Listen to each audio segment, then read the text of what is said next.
Hello, everyone, and welcome back to another episode of Fueled by Progress, hosted by me, Mark Joseph Szymanski. Today, we are on the road in the beautiful North Hills of Pittsburgh in a nice apartment atmosphere with my guest, Burhan Ahmed.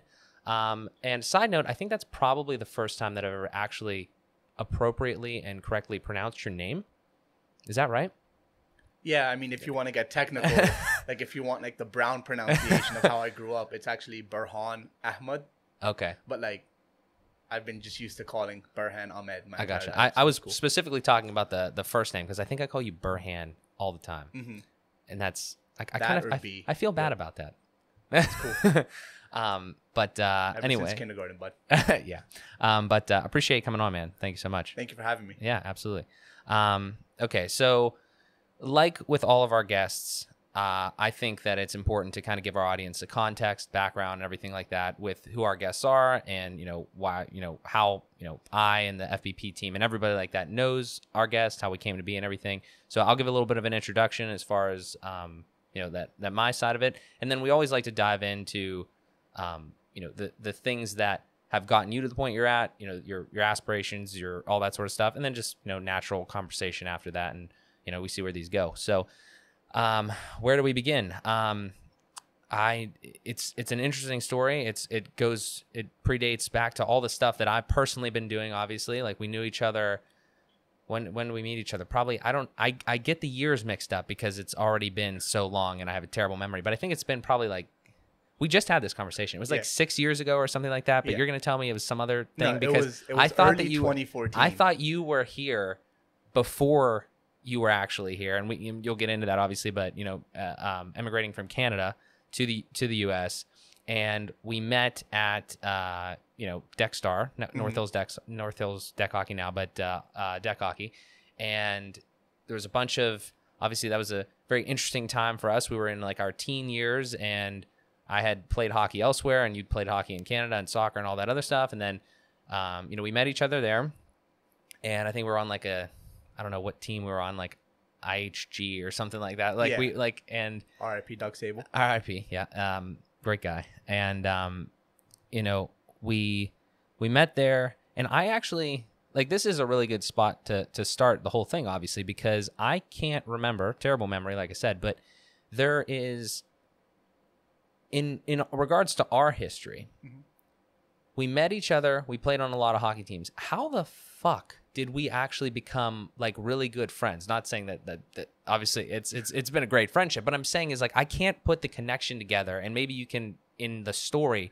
I know we were on the same team. We were on hashtag hockey, and then we were on Synergy. So we spent a lot of time together, which maybe that was it. But like I just can't remember because like I was doing things. I was at school, and you were at school, and we didn't like. How did we come to be, and like what? I don't know. You can just continue the story from there. Well, like you said, it was early 2014. I know that for a fact because when we met, not 2010 or 2011, like you said previously. Yeah. Because I only moved here December of 2013. Yeah, I was putting you in America before you were actually in America. That was kind of funny. So moved here December 2013, like you said, from Canada. We met through, I want to say it was IHG. I feel like you played a couple seasons for them, or you played a season for them. I might have like filled in or something. I don't even know how I got down there, honestly, to Deck Star. I think it was through hashtag hockey because they told me about it because I didn't even know about it. Like I was young and I didn't know about it. Okay. And I'd been there for years, and then we started playing, and it continued from there. Yeah. So I think where our friendship really gelled well was like after hockey games, we would sit and bullshit or talk in the parking lot for a bit with everybody else. And obviously. Sheets. Yeah, and Sheets. I think Sheets is what connected everything together because after every game, I feel like we went to Sheets, whether it was... Actually, no, it was the one further down off of 79. Because the other one wasn't built. It wasn't even... Yeah. Dude, there's so many crazy things. So we were down there all the time after all of our games because most of our games were at nighttime and, we were college kids. We got hungry. We were running around like maniacs at the deck. Well, you were running around. I was walking at the deck. You were running at that time. But yeah, so I think that's where we had our conversations, Nick was there, Shane, the entire team was there, but I feel like we gelled really well because like we just talked about everything and anything. We both had like the same path. We were both going to school. You were going to Pitt. I was going to Point Park. Unfortunately, just in general about college, I don't. I'm not a college ambassador. I don't tell people to go to college. We can get into that. I think it's a waste of time, but we can get into that later on. But yeah, that's how I feel like we got to know each other really well. Yeah. And then just continuously playing on teams, you know, bullshitting after games, Yeah. having, I wouldn't say the same mindset, but we always wanted to see each other progress and see ourselves progress. Yeah. And I feel like that's how we connected. Like, we connected through that aspect of hockey. Yeah. Yeah. So definitely an interesting path. And, you know, obviously, I mean, we can fast forward and then we can go back. So obviously it's been basically the same thing for like the 6 years or whatever, right? I mean, we're still playing on the same teams. You know, you quit on us. I quit on a you? couple times. When was that? When did I do that? I don't remember. What do you mean? When you said that outdoor hockey is trash? Oh, yes. Yeah. Well, yeah, I mean, we should get into that too, I guess. Yeah, I mean, as far as the ball hockey and everything goes there was, I don't know, how long was I removed from playing outside? Well, there's a lot though that goes into it. Like I see that. I mean, like you brought up, we played in some conditions that should not have been playable. Yeah, I mean, it should have been illegal. Yeah, we were playing on ice. Yeah, in shoes. Yeah, you know. So, and I mean, it was not like we were forced to, obviously, but I mean, there was the history is actually pretty long. I'm debating on whether we should go back before we go forward. But if we're on the ball hockey discussion, we can continue there, and then we can kind of, like we said, go back. Where the convo goes. Yeah. And because I do think it's important to kind of, bring the context to how you got to where you were at, like at that time, right? Because you were in Canada and then you came to the U.S. and you obviously had a lot of different perspective there, and like specifically how it relates to hockey. I mean, that's a huge sport there, even if it's ball hockey. I know you said that you played in like a bunch of different like tournaments when you were up there, right? Mm-hmm. So, but yeah, I mean, to gloss over the ball hockey career and specifically like us. I know that we started at North Hills, then Dexstar technically is better because it wasn't owned by its current owner. Then we moved up to Cranberry, because we thought it was like better or whatever. And then we were playing there for a while, and that was a decent drive. And then we were still playing with hashtag hockey and Synergy and because we had Dave on the podcast last episode, and we mentioned that. Like, remind me what happened like during that time. Like, we came into that team, and like do you remember like how many seasons like we were on there, and what happened and what transpired and everything, like where we went, like why we went to Cranberry, or just the whole story? Because honestly, like I can remember bits and pieces, but to be honest, I think it was more of like the leadership decision on the team. Yeah, because like if we're being like truthful, Dexstar, I mean, it was run. I'm not going to say it was run well. But I mean, teams were there and teams played. Yeah. But I think there were so many times where we would go for a 10 p.m. game and nobody would show up. Like the other team wasn't there. It's like the middle of November. It's fucking snowing. It's a 10 p.m. game, and sorry if I swore. No, you can say whatever you want. Okay, yeah. So it's a 10 p.m. game and no one's there. And we drive down in a blizzard, and like no one lets us know beforehand that hey, the game is canceled, or hey, the other team isn't showing up. So we wasted half an hour driving there, and then just look at each other's faces and then just leave. We didn't get to play hockey. Yeah. And then, that was fucking terrible. I think I do remember like one specific time where like they left the lights on or something like that, or we could leave the lights on and we were playing. Like I know that happened at least more than once. Yeah, I mean, like, well, we're already down there. We're already in the mood to play. So I feel like, we probably played a little pickup game. It was fucking 10 we degrees. Threw Dave and Ned, and then we just hammered shots at him. Like you did the breakaway challenges you like to do all the 10 time. degrees, man. That's fucking crazy. Yeah. I mean... And I feel like we went to Cranberry because of that. I mean, that's not the only reason. Yeah. I mean, I feel like there was a bunch of other reasons. Yeah. But we saw that Cranberry was run better from the owner that owned it, who now owns North Hills, formerly known as Dexstar. Yeah. And we played a ton of seasons there. Yeah. I would say we played more at Cranberry than we did at original Dexstar. Yeah. I know we were going Synergy, up there a lot. Hashtag hockey, but then we were also on other teams up there too. Like you're the one that got me into A-League at Cranberry. You played for Cranberry Elite, if I do remember. Yeah, and then I joined that team, and then we were also on Reaper Crew for a couple seasons up there. Yeah, I mean, the more that I think about that, just like our hockey careers, for instance, the more that I'm happy that I'm documenting things now and I'm trying to have these conversations and just do all this stuff because I truthfully can't remember how we got from where we were, you know, to where we are now, just in that aspect of, you know, our lives. It's really interesting.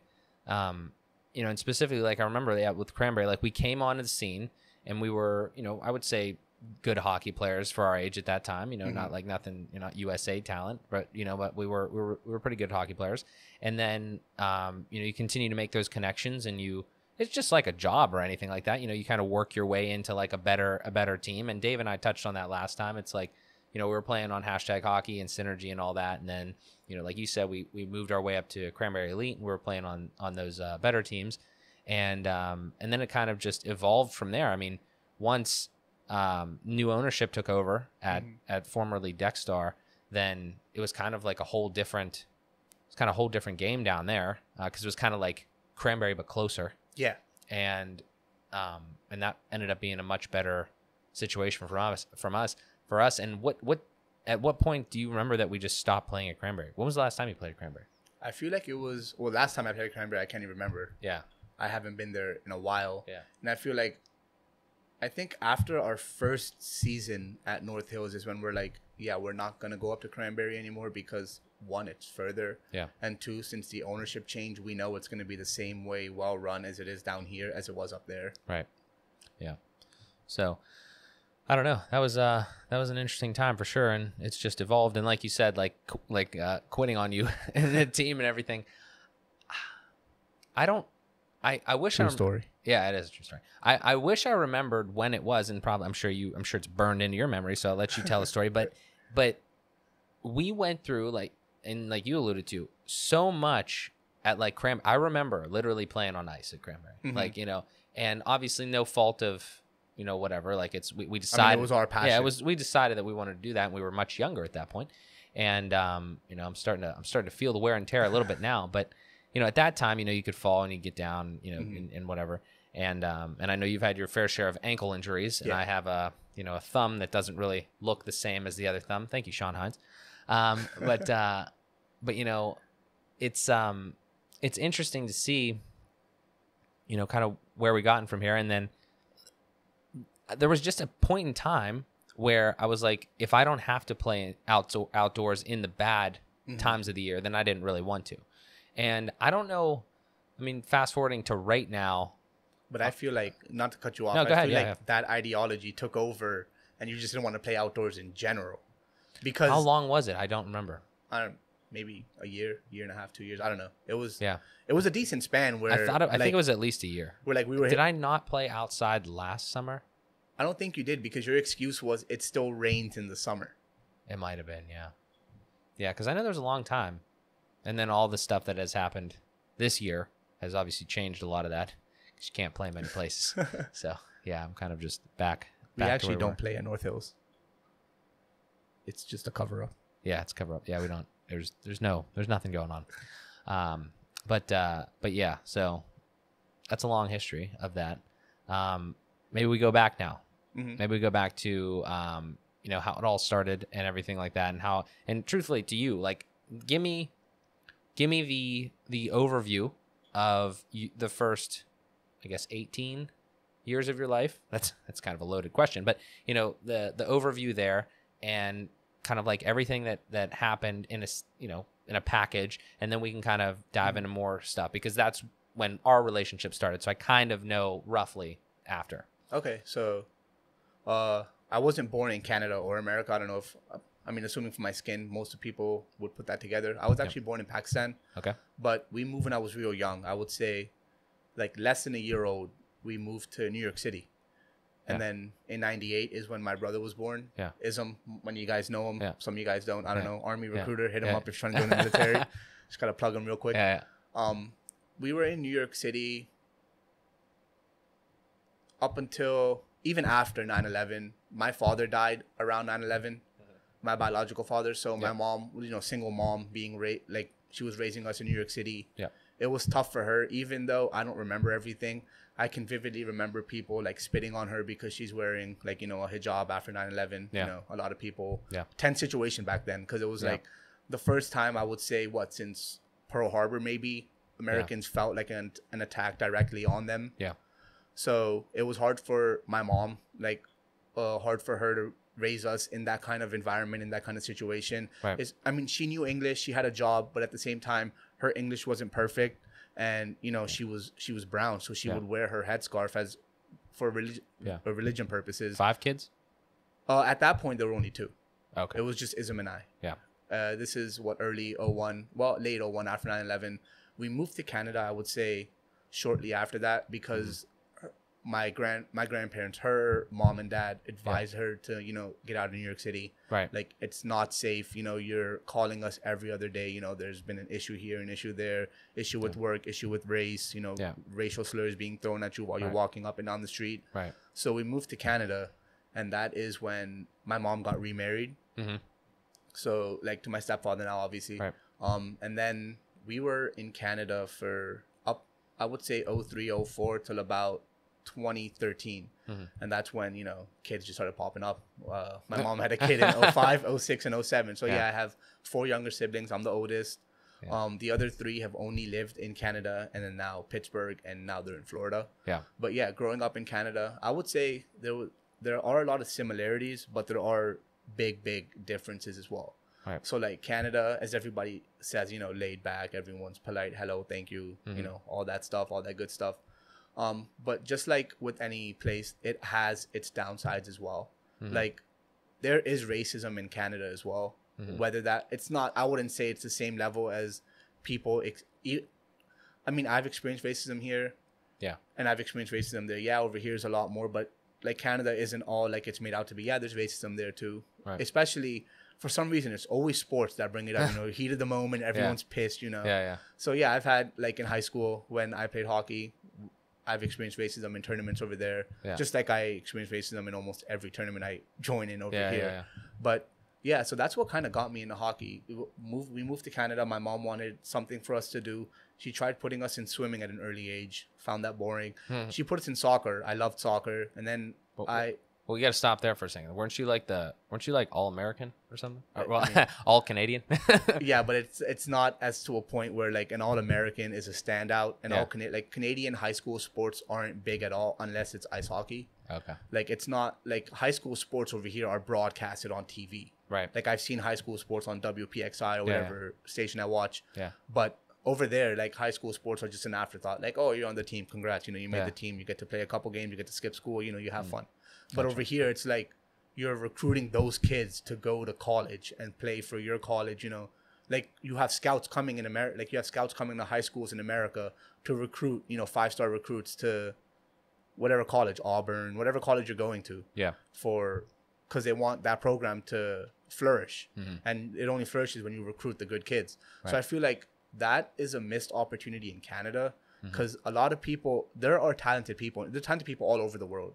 Yeah. Let's put that straight first. But then in Canada, high school sports, like I said, isn't a big thought. Like, if you were a good basketball player in Canada, you were only playing up until the 10th grade, and you would be recruited to US, like a US developmental program. Yeah. Like, one of the cases I remember is Andrew Wiggins. He went to the high school right across the street from me. Canadian born. He got drafted, I think, first overall in the NBA, but he only played till the 10th grade and then went to America to develop his talents because that talent development, that team or whatever it does, it's just not in Canada for any other sport. It's there for hockey, obviously, as you can see. Yeah. Like, hockey is kind of the sport. They're one of the best, you know, the gold medals save for themselves. But that's it. It's just hockey over there and then nothing else. So that's how I got into hockey, played throughout high school, and then we moved to Pittsburgh and, like, obviously, what was the reason for that? My dad got a job.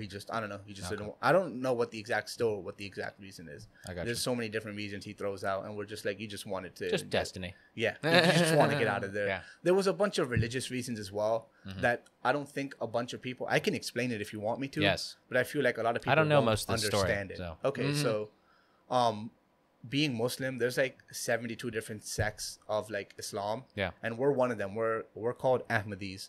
And the community we sort of lived in, in Canada was all derived of a bunch of Ahmadis. I mean, yeah, there were a bunch of other races over there too, but like it was majority. It was just us in a little group in the town we lived in, Maple. Vaughan is the city we lived in. We had a mosque literally right down the street, a huge mosque. Like you could see it miles and miles down the road. Everybody knew like that was that community that lives there. And yeah, everybody was welcome in. Everybody, like whoever wanted to come in to check it out. We would host tournaments and stuff so other people could, just check out our community. Know that, as Canadians, we want everybody welcome. We want everybody to feel like just because there's a mosque here doesn't mean a white man or a black man is not allowed to come in. And then my dad sort of like felt deranged. I don't know what happened, but he then joined a different like sect of Islam. So he became like a different Muslim, sort of, kind of like the basic way to put it.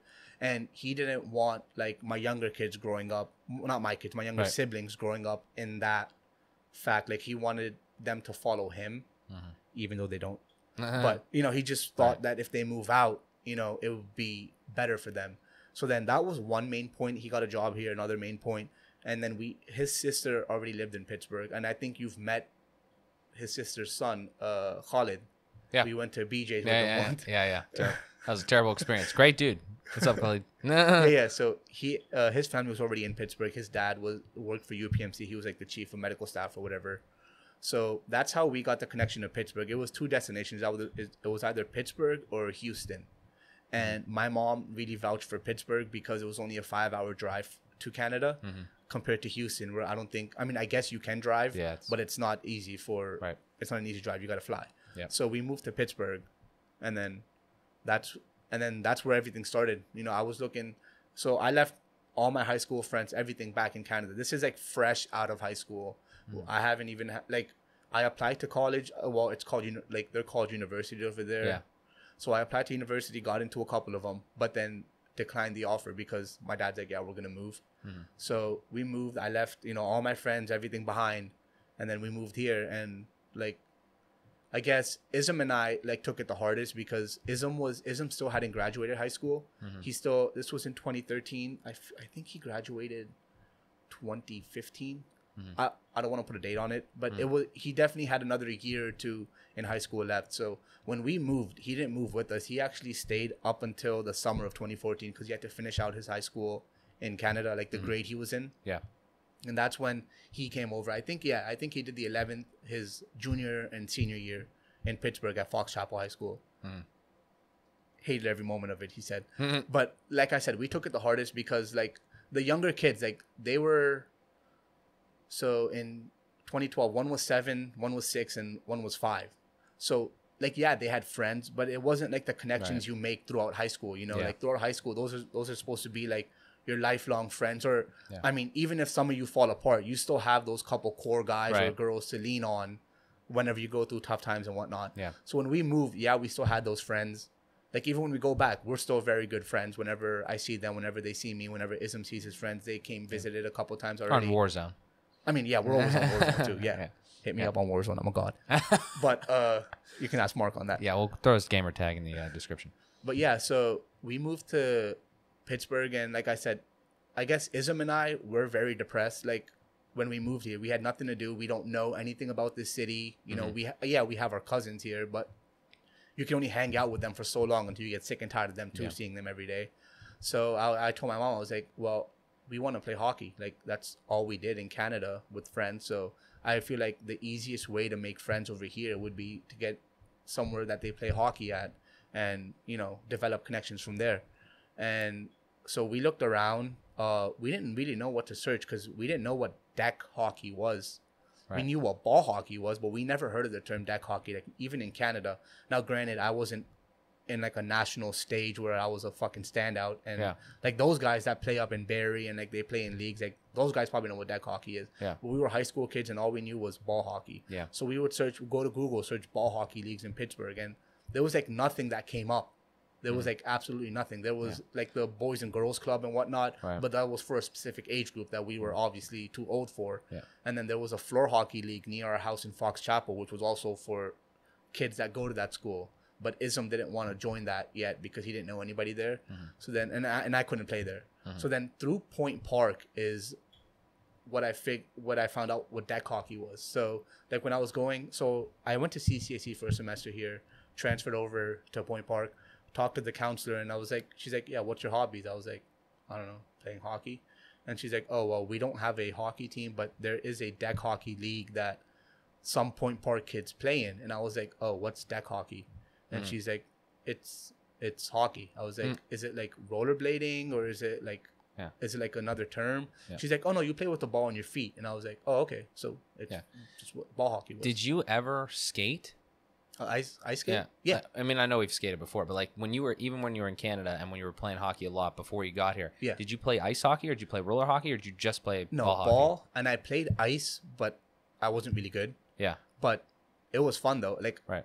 And I mean, I guess the major reason we didn't play ice hockey was because it's expensive. Oh yeah. And like we didn't come from like a rich family or whatever. Like, you know, what we got is what we appreciated. Right. So we got to play ball hockey. You know, we bought like $10 sticks from Canadian Tire. That's like sort of the Dick's Sporting Goods of Canada, you can say. So yeah, whatever we got, we appreciated. So we never really got into ice hockey. One, too expensive. Two, like the leagues were at abnormal times. Like my mom, like she had 3 younger siblings. My dad worked all day.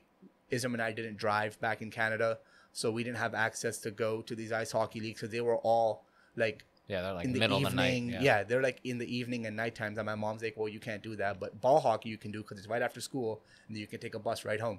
And then we're like, yeah, well, that works. And then cool, nice.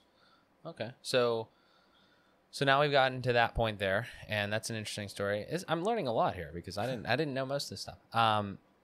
So you get to that point though, and now you found what I'm assuming is Dexstar from that. Yeah. So when we talked to the admissions counselor, whoever I talked to, I don't even remember her name anymore. She said, yeah, there's actually a hockey league. It's off of the highway. And I was like, well, I'm not really good with this area. So if you like, just write it down, get me some contact information. She didn't have it on her at that time, but she's like, next time you come in, I'll talk to the couple of students that I know that play there, and I'll get it from them. And then she did. She came through on her promise. She got the numbers, and then that's when. Thanks, lady. That's when I called Dexstar, and of course they didn't pick up the first like week and a half I called them. Yeah. So I just kept trying every day, different times, and then like one night at like 9 p.m. they picked up their phone. Jeez. And I was like, hey, I'm looking for a league to join. You know, is there any openings? And they said, yeah, we have a league that runs, 7 days a week. They gave me the location. So that's when I was introduced to Doug Sable. Yeah. And that's when, like, I guess it was just like he needed guys, and the guy told me to show up at this time. Yeah. Showed up, played, and Doug's like, yeah, I'd like you to play for my team. And then he was really the epitome of getting me into deck hockey in Pittsburgh, because he's the one that, set everything up for me. Like I said, I didn't drive when I initially moved here. He even picked me up for a couple games, even though he lived far as shit. He was in Slippery Rock. Oh my God. I was in Fox Chapel. Yeah. And the deck was like, I guess in the middle, sort of, kind of closer to me. I mean, still. Definitely way closer to you. Yeah. So he had to pass that, pick me up, take me there, go back, such a nice guy. Drop me back off home, and then go back to Slippery Rock. Yeah. Yeah. Really nice guy. Yeah. One of a kind. Yeah.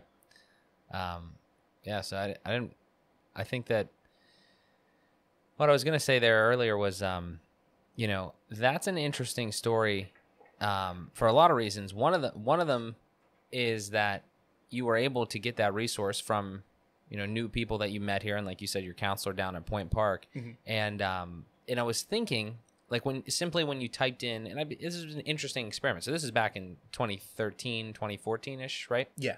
So it'd be interesting to see now on the ball hockey topic, specifically in Pittsburgh and even around the country, like how much different it is now. Oh, like if somebody came in here and searched that now, I'm sure you could find something. Yeah, I feel like it's evolved like exponentially. It's crazy how much the sport has grown. Yeah, just from playing in 2013 to seeing like an A-League tournament in Pittsburgh. Yeah. Like seeing that kind of talent just right down the road, you go down the road and you watch that. Yeah. And not just that, like all the Pittsburgh decks that are from the Pittsburgh hockey organization, like the Penguins or whatever the organization's called. Yeah. Literally popping up decks left and right like they're kids, just like everywhere now. Yeah. Like every city you go to, there's a deck in UCann, there's a deck in North Hills, a deck in Bellevue now, a brand new deck being built, a beautiful deck in North Park that nobody uses. Yeah, it's crazy. I don't know. I wish I had it'd be cool to see a timeline. It'd be cool to see a timeline of as all those were being built and everything like that, and just to see almost like a little documentary on how that sport has evolved specifically here. But I mean, like I said, even all around the country. But it's cool. I will say this: it is cool knowing what we know now that that situation that you just described happened to you. You were in Canada, you came to Pittsburgh, somewhat by happenstance in a sense. Like, you could have been in Houston, right? Yeah. And this is what I would honestly call one of the few epicenters of ball hockey and deck hockey. Yeah, it is. In the country. It's crazy. What else would you say? Like Philly, New Jersey, and Massachusetts maybe, yeah. I know there's a little bit in other places like California and stuff, but yeah, honestly, I mean, it's here, and it's New Jersey and Boston maybe. And we're probably going to spark some serious debate depending on who watches this. So yeah, leave it in the comments. But yeah, I mean, that's wild. It's wild that just, the story that you gave there, it just ended up happening like that. I am really interested in hearing, and we could talk more about ball hockey, but I think that's kind of was there more to that? I mean, obviously that's where it kind of links up to what we talked about earlier. Yeah. I'm interested in a lot of things that I don't think we've ever actually had a conversation about, and something that I think that our stories differ so drastically that I think I'm just probably not educated on and ignorant to a lot of these things that you've probably had to go through and to get to where you're at now. And, so if we go back now again to expand on a couple of those things, you were born in Pakistan. You came over to, I've already forgotten the story slightly, but you came over to America first. Then New York, and then you went up to Canada, then you came back. Yeah. So what, there's a lot of questions, so I'm going to just trying to get something out there, and then we can expand on it. But one of the biggest things that I have is what is that like? And you touched on it a little bit. What is that like? What are the difficulties? What can you, if you were going to tell people, try to explain that experience and just say, here's what I would suggest coming from somebody that is totally outside the situation, right? Somebody that comes into America and comes into Canada and all that. What are you seeing that's wrong in a sense from the way that people some people handle just dealing with people that are foreign here? I can get to the root of that answer right away. I feel like people that were already here, or I guess born here in a sense, they think they own the land. Yeah. And I feel like they think when foreign people come, they're being trespassed on, which I don't think is the case at all. America's the land of opportunity, right. The American dream. Everyone, everyone in the whole world looks up to America. Right. And then we have these issues that we can't even handle. It's been how many years since the Civil War, and we're still having the same issues now. I just feel that's the number one reason is people feel like they're being trespassed on, or people feel oh, they don't belong here because of their skin color or such. Same thing with Canada. It's not just America. Same thing with Canada. The place we lived in was very diverse, but at the same time,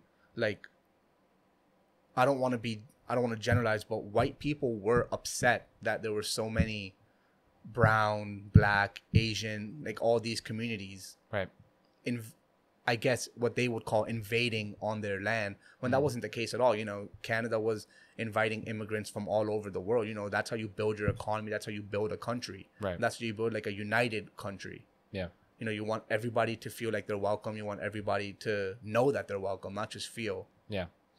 Yeah. It's a weird thing. I mean, it's very difficult to unwrap and complex to, solve. And I don't have any of the answers, but I do appreciate the perspective that I've gotten from a lot of the guests so far on what, differently. And obviously you're you were in the fire, you know what I'm saying? So it's kind of wild. A question sort of related to that, I guess specifically going back to when you were in Canada, you mentioned that you were in basically what I understand to be almost community, Yeah. Of like, is it kind of like almost like a city or like a town or everything that was? Well, we were part of a town, but everybody knew like this area is where all like not all the Muslims live, right? But there were a bunch of us that were in one area. Yeah. And you said you were all the same sect? Yeah. Okay. Everybody over there was the same. So sect. And like when I say a town, it was like huge, like blocks and blocks and. So it's like before you went there, you knew that is where you were gonna go because like that, you know, that's your people. Yeah, my dad's. Well, the funny thing is, we had 3 houses over there. My dad's brother owned the house to our left, and his other brother, his younger brother, owned the house to the right. Yeah. And we were smack down right in the middle. Like we owned the house in the middle. Yeah. So we had like our sort of like, you know, just go next door. And that's what's so much different from, I mean, well, I haven't owned a house, so I can't speak on this yet. But over there, everybody, I guess more so because we were all part of the same sect. Everybody knew each other's parents. Everybody knew each other's kids. You couldn't fucking do anything without word spreading like wildfire. Yeah. Like everybody knew each other. But the biggest difference was like their homes were always open. Like I could go at 9 p.m. and literally walk into some like one of my friends' houses, doors unlocked, nobody says anything. You know, they'll welcome. You want anything to eat? You want anything to drink? No, I'm just here to meet my friend. Oh, okay, have fun. Yeah. But over here, it's like so different. Yeah, like I would love that. I mean, you live in sort of like a community, I would say. Like you have your house and there's houses around you. Yeah. But did you ever experience that? It's just like. No, I actually hate that. Like I hate exactly what you're describing. Not like I hate what you're describing here is like. You know what I'm saying?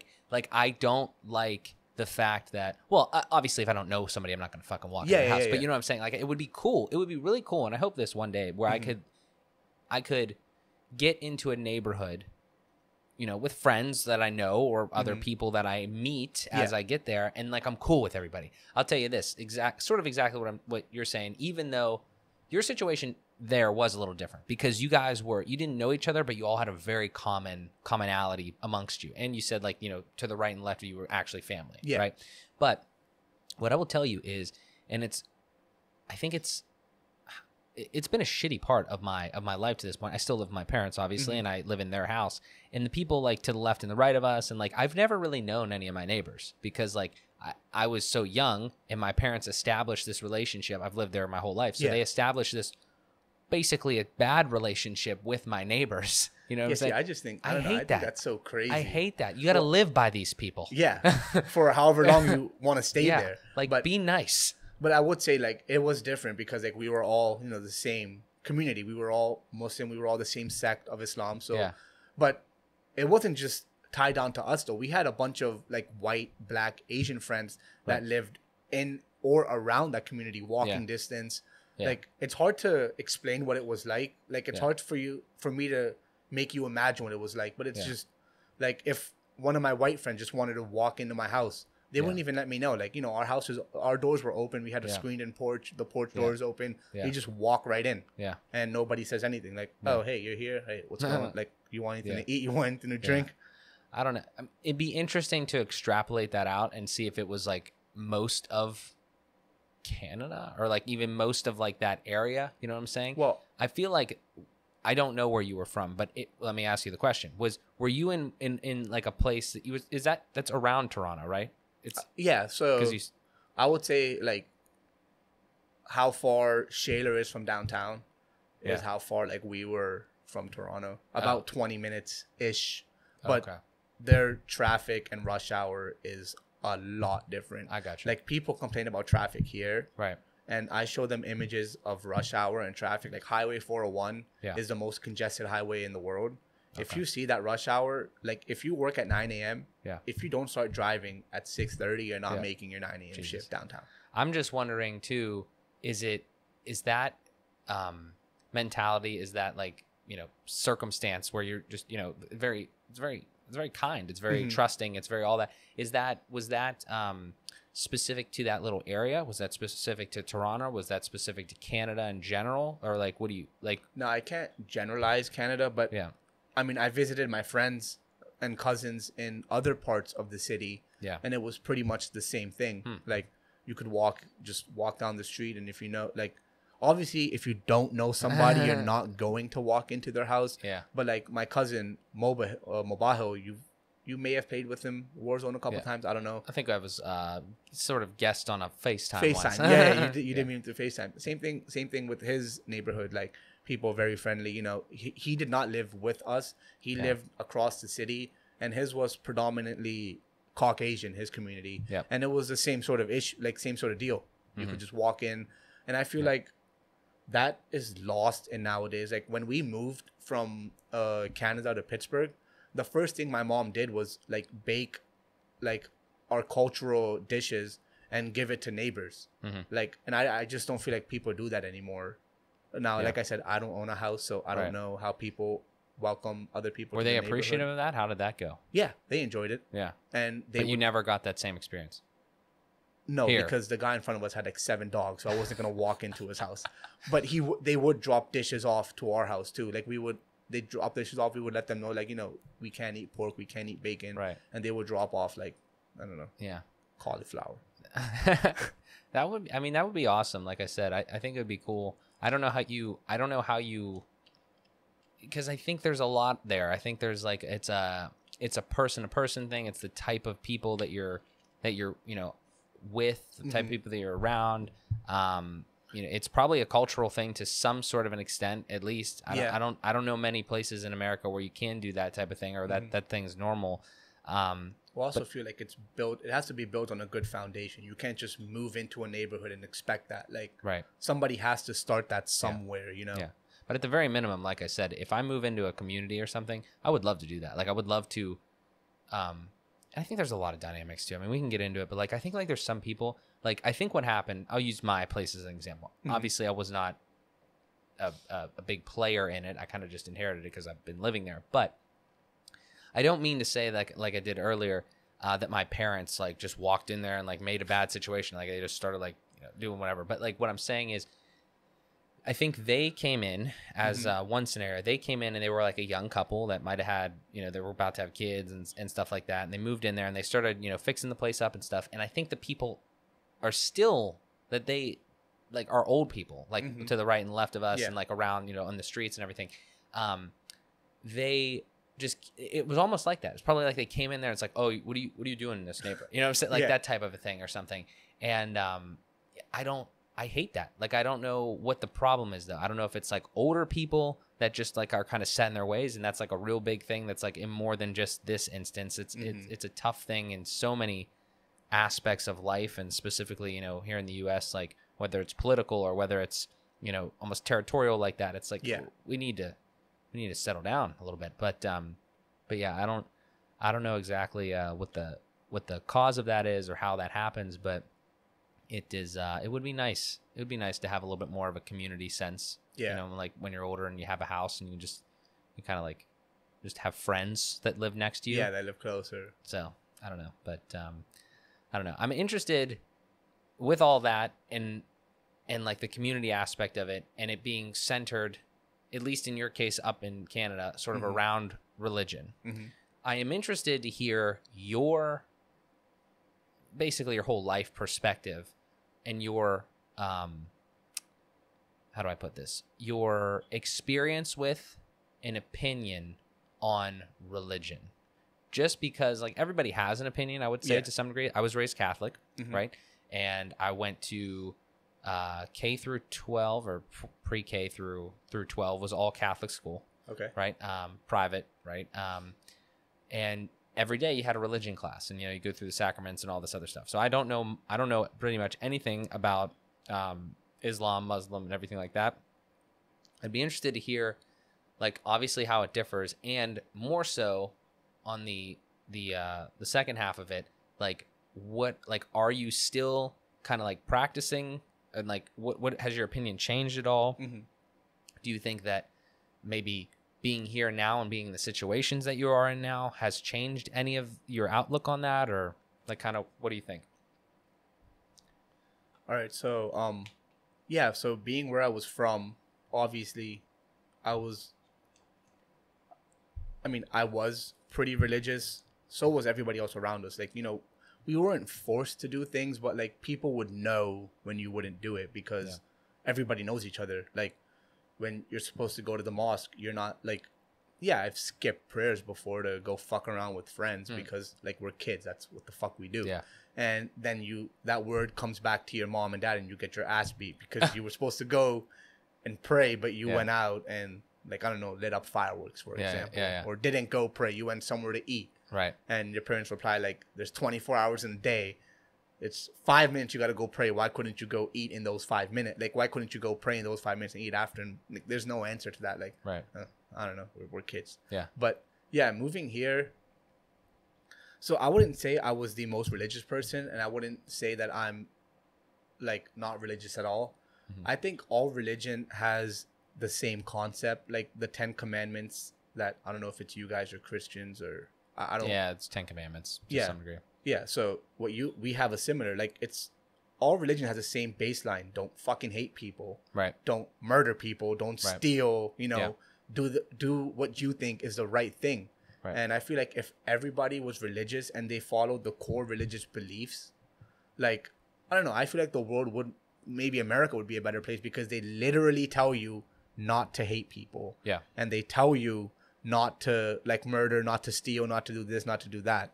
And so like when people tell me they're religious or they tell me this and that, I take that with a grain of salt because like I know people who say they're religious. Like I know Muslims that say they're religious, but they hate white people. Just like I know white people that say they're religious, but they hate, you know, brown people, black people.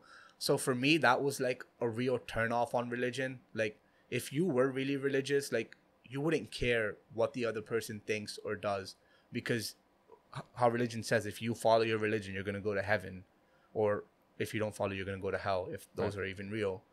But if you were to follow your religion, you wouldn't be hating on people. There's like racism wouldn't exist. Yeah, I mean, religious differences will always exist. But even in our religion, and I'm pretty sure it's the same with Catholics, same with Christians, same with Hindus, it always says don't discriminate other people because of their religion.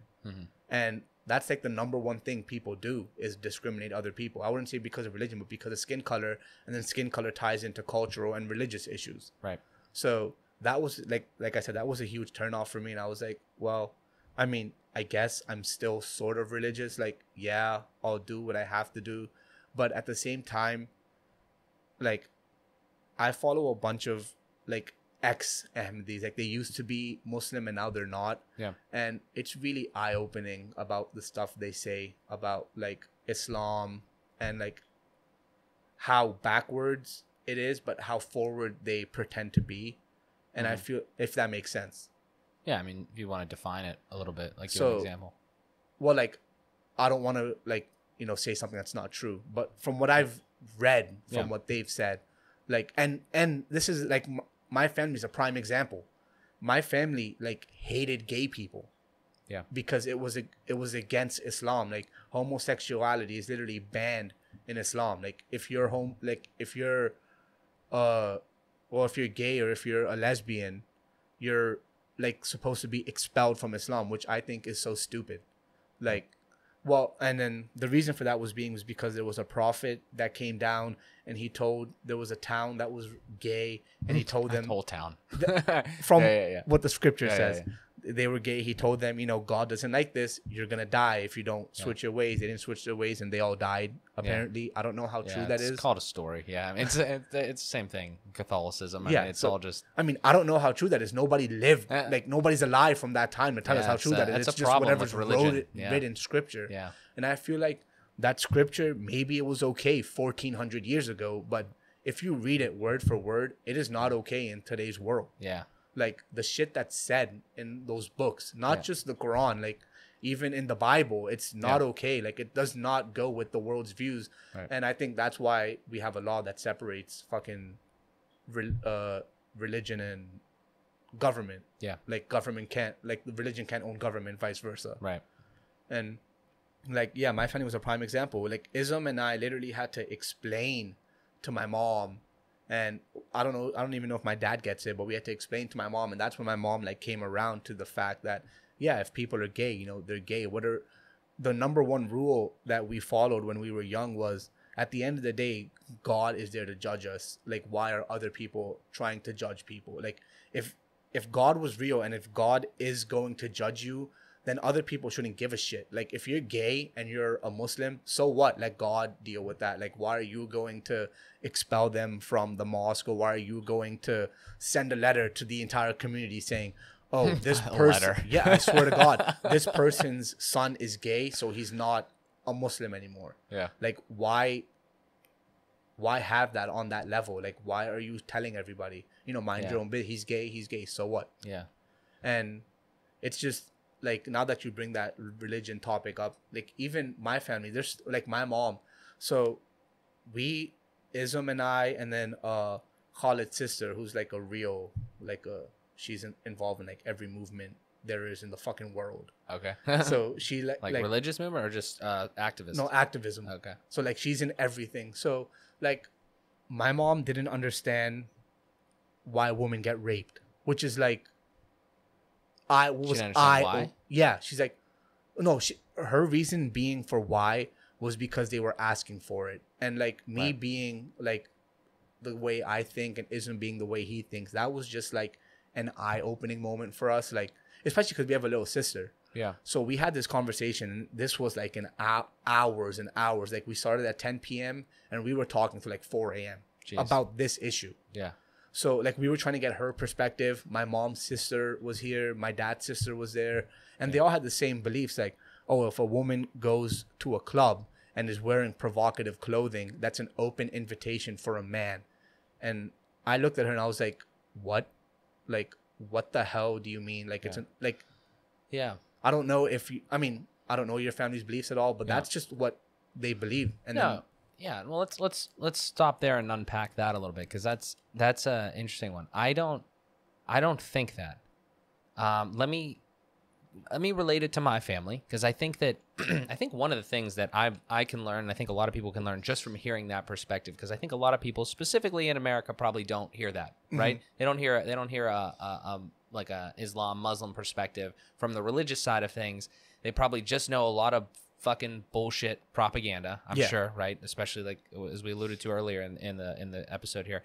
What I would say, though, is my parents, both Catholic, right? I mean, they were raised Catholic. My mom was born in Italy, emigrated here, and they went to church and shit like that. But and I want to give my general thoughts on religion as well. But specifically to this, I think Catholicism was kind of the same way. I don't want to. I'm not jotting down facts here either, but you know what I'm saying. Like, I'm pretty sure in Catholicism in general, gay people on this topic are not really accepted, let alone shown to be like the same thing. They're probably, at least at some point, they were probably kind of damned in a sense the same way that they were. I know probably a long time ago, for sure, because it's crazy how things change. It's crazy how times have changed, and I don't understand. I guess people have evolved, minds have evolved, and everything like that. And to talk about the rape situation, right, and everything like that. That is, I would say, probably the same, like, for my family, and I think some people definitely think that, right? And it's like, if you go there, if you put yourself in that position, then you're asking for it, or it's an open invitation. My opinion, and I'm interested to hear what your opinion was in response to that, like to your mom. My opinion is that I don't think it's a great idea to, like, be that way as a woman with your kind of show off like that with your body, like, all the time in that environment. But I don't think by any means that is ever acceptable. You know what I'm saying? Like, it's definitely not an invitation. That's a little ridiculous, but I don't know. What was your response to that? Like give me your actual, like. Well, my jaw dropped to the floor when my mom said that. It's definitely not. You're asking for it. What? Yeah. And then like, she tried explaining, like, so in our culture we have a thing called nazar, which means, like, looks. So, like, men are supposed to keep their eyes down when you see another woman, or when you see, like, a provocatively dressed woman. Right. But then in our culture or our religion, it also says that men have, like, the word I'm looking for, I guess, like, an aggressive hormone as to where they want to fuck anything they see. Yeah. That's dressed provocatively, because, oh, if she's dressed like that, that means I can just go and have sex with her because she's asking for it. Right. That's what my mom explained to me. And then I took a step back and I was like, wait, that makes, like, to me, the way I think, I was like, that makes absolutely no sense to me. Like, why can't a woman dress? I mean, obviously, when you're walking down the fucking street, you're not going to be wearing a bra and a fucking underwear in the middle of Pittsburgh downtown. Right. I mean, you might have the crackheads that do that. I don't know. Yeah. But, like, that's not something that you see normally. But so I replied to her. I was like, okay, so if you're at a beach and all these women are in their bikinis, that means they all want to get railed. And my mom's like, well, no, that's a different, like, that's a different. It's kind of like a double standard type thing. I was like, well, it's the same thing. If they're in a club, they're going to be okay, maybe they're not going to be wearing bikinis. Like, they're going to be showing off their body. Yeah. Why is a club different than they're on the beach? And a guy's walking down on Santa Monica Bay, like whatever that pier is, and why can't he just have sex with anybody there?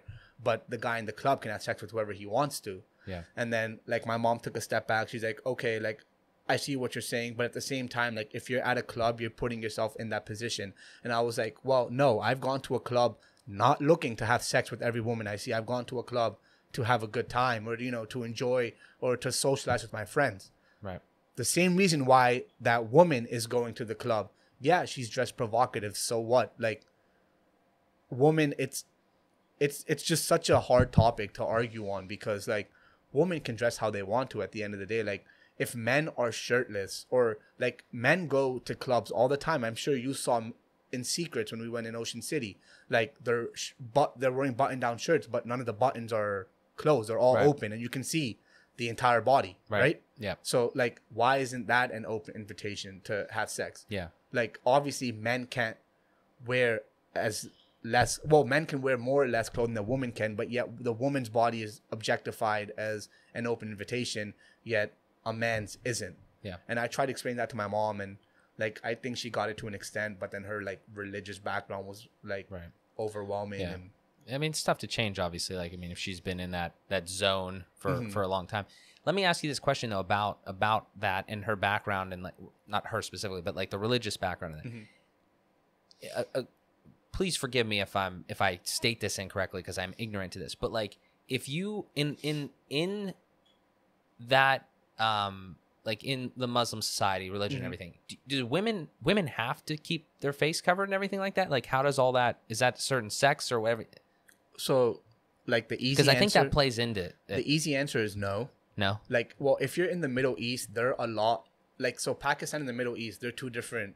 So Pakistan's in Southeast Asia. The Middle East is, like, the fucking heart and soul of, like, Muslims. That's where, like, all the like, that's where our religious building, like, the Mecca, and then the Kaaba, like, where people go to for the pilgrimage. They go once a year, some twice a year if they can. It's our religion. Like, once throughout your lifetime, you have to visit that place. Right. Yeah. It's part of our culture, or religion, not culture. Have you been there? No, I have not. Not yet, at least. You got to go, dude. Eventually, make my way there. They're a lot more strict than a lot of other places are, but that's because they're the epitome of Islam. Like, everybody looks at them and then says, oh, well, if they're doing it, that's what Islam, that's what Muslim, that's what they're all about. Yeah, they wear, like, the niqab and the hijab, where they literally cover up to their eyes and up to their nose. No, that's not mandatory at all. Like, my mom, my sister, my cousins, everyone I know, like, ever since growing up, yeah, my mom wears a headscarf, but, like, it's a very casual one. Like, yeah, it's covering, like, maybe up to her hairline, and then it's down to, like, her neck, but it's not covering any part of her face. And, like, if it falls off, like, she's not gonna panic and put it back on, like you see other people, or like you see in the news.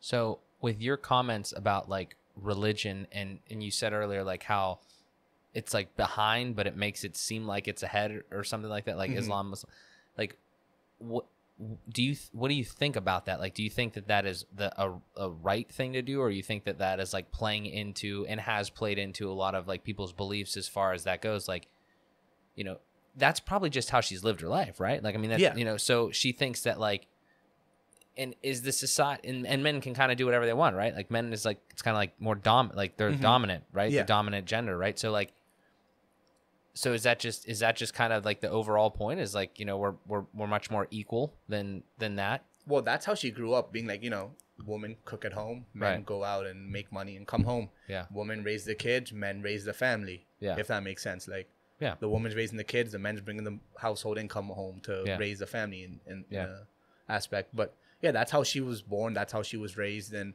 I tried to tell her, I was like times are changing. Like so then since I have a little sister, it's easy for me to question her in my sister's shoes. Like, so what your dreams for her are, she's going to grow up, she's going to be a housewife, she's going to cook, clean, and raise kids.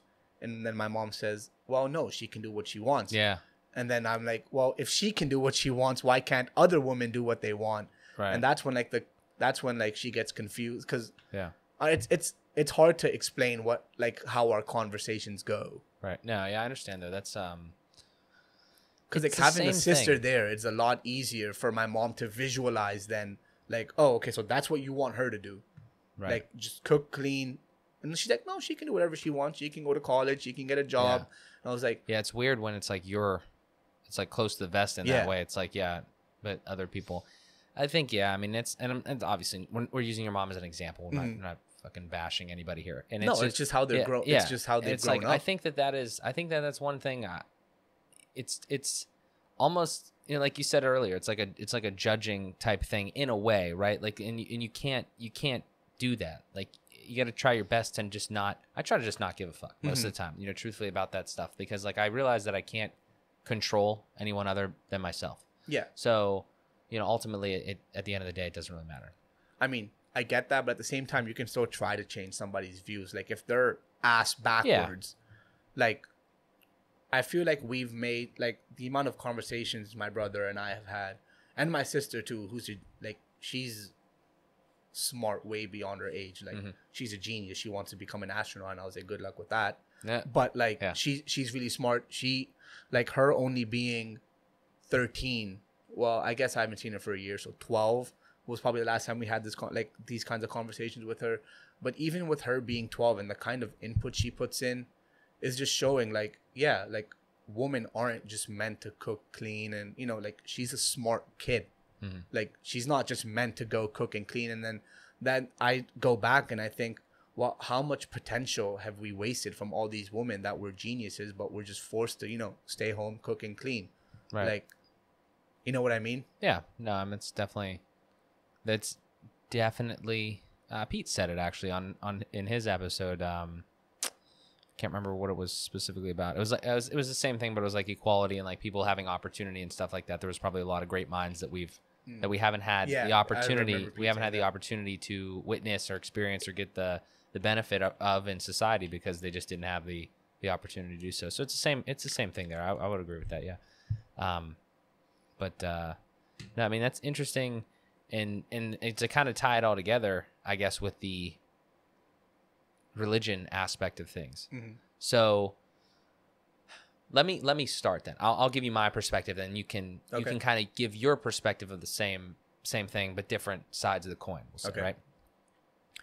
I was, like I said, taught Catholicism throughout like school and everything like that, and you know, I thought it was, and we can dive into like a little bit more of the future too. So like, I plan on having kids. I think you guys plan on potentially at some point, right? You know, well, I don't know what Jen's plans are, but you know what I'm saying? Like, you know, let's just assume you have to raise kids today, right?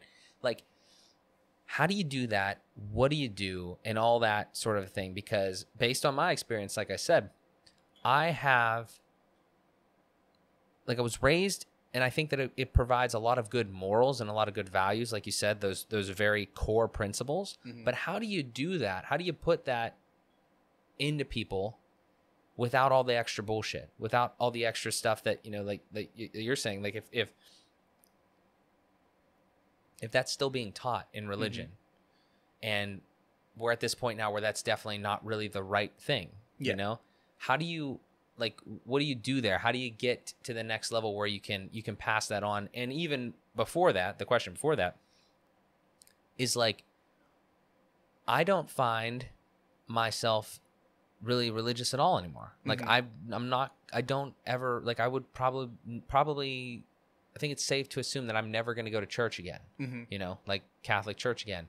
And, you know, I don't plan on getting married in a Catholic church. I plan on getting married legally, you know, and just doing that. And it's like, I don't know if that's like abandoning like a religion that did help me, I think, in a lot of ways, but also at the same time, there's a lot of bullshit. So I don't know if the answer is like atheism, you know, I don't know if the answer is anti-theism, which is a whole nother thing. It's like, you don't believe in that. I don't know really where to go from there. But I just feel like, I don't know. Like, I don't know if there's a God. I don't know if there's this, that, and the other thing. All I really know is that as far as I can tell, unless this is all simulation, I am living with other people in this world, and I'm going to try to do my best to continue to get as good as I can be and do my best to be as kind, caring, and compassionate as possible to other people that are also, you know, on this planet with me. So I think that that's a good strategy in theory, but like, what are your thoughts on how that relates to religion and your experience? And like, do you feel the same way, or are you still tied to it? No, I mean, I don't feel like I'm tied. I've told my mom many times, like, well, I've been kind of shitty on this because I told her that I would research about other religions and, you know, make up my mind then about what I want to do. Yeah. But at this point, I told her, like, yeah, I mean, I'll go to the mosque, you know, I'll do what you guys want me to do. I'll do what I think is necessary, but in no way, shape, or form, if I ever have a kid, am I going to force them to be a Muslim or to learn Islam. Yeah, I'm going to teach them about it. Yeah, I'm going to teach them, you know, the language, because I know like 3 different languages. I'm going to teach them the language because, like, I mean, I just know that's a cool skill. Yeah, and, you know, it's valuable. And plus, I want the kid to be able to talk to my mom. Right, yeah. At the end of the day, and my mom knows that language, so... Yeah.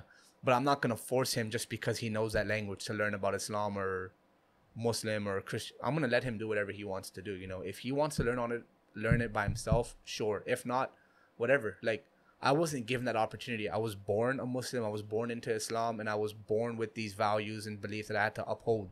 Right. And I don't know. I just don't feel like that's fair anymore. Like, especially nowadays, like, you shouldn't force religion upon anyone. If they stumble across it, or if they grow up and they want to learn what you're practicing, yeah, you can teach them, but you shouldn't force them to do it. Right. Like when we were kids, we were forced to do everything.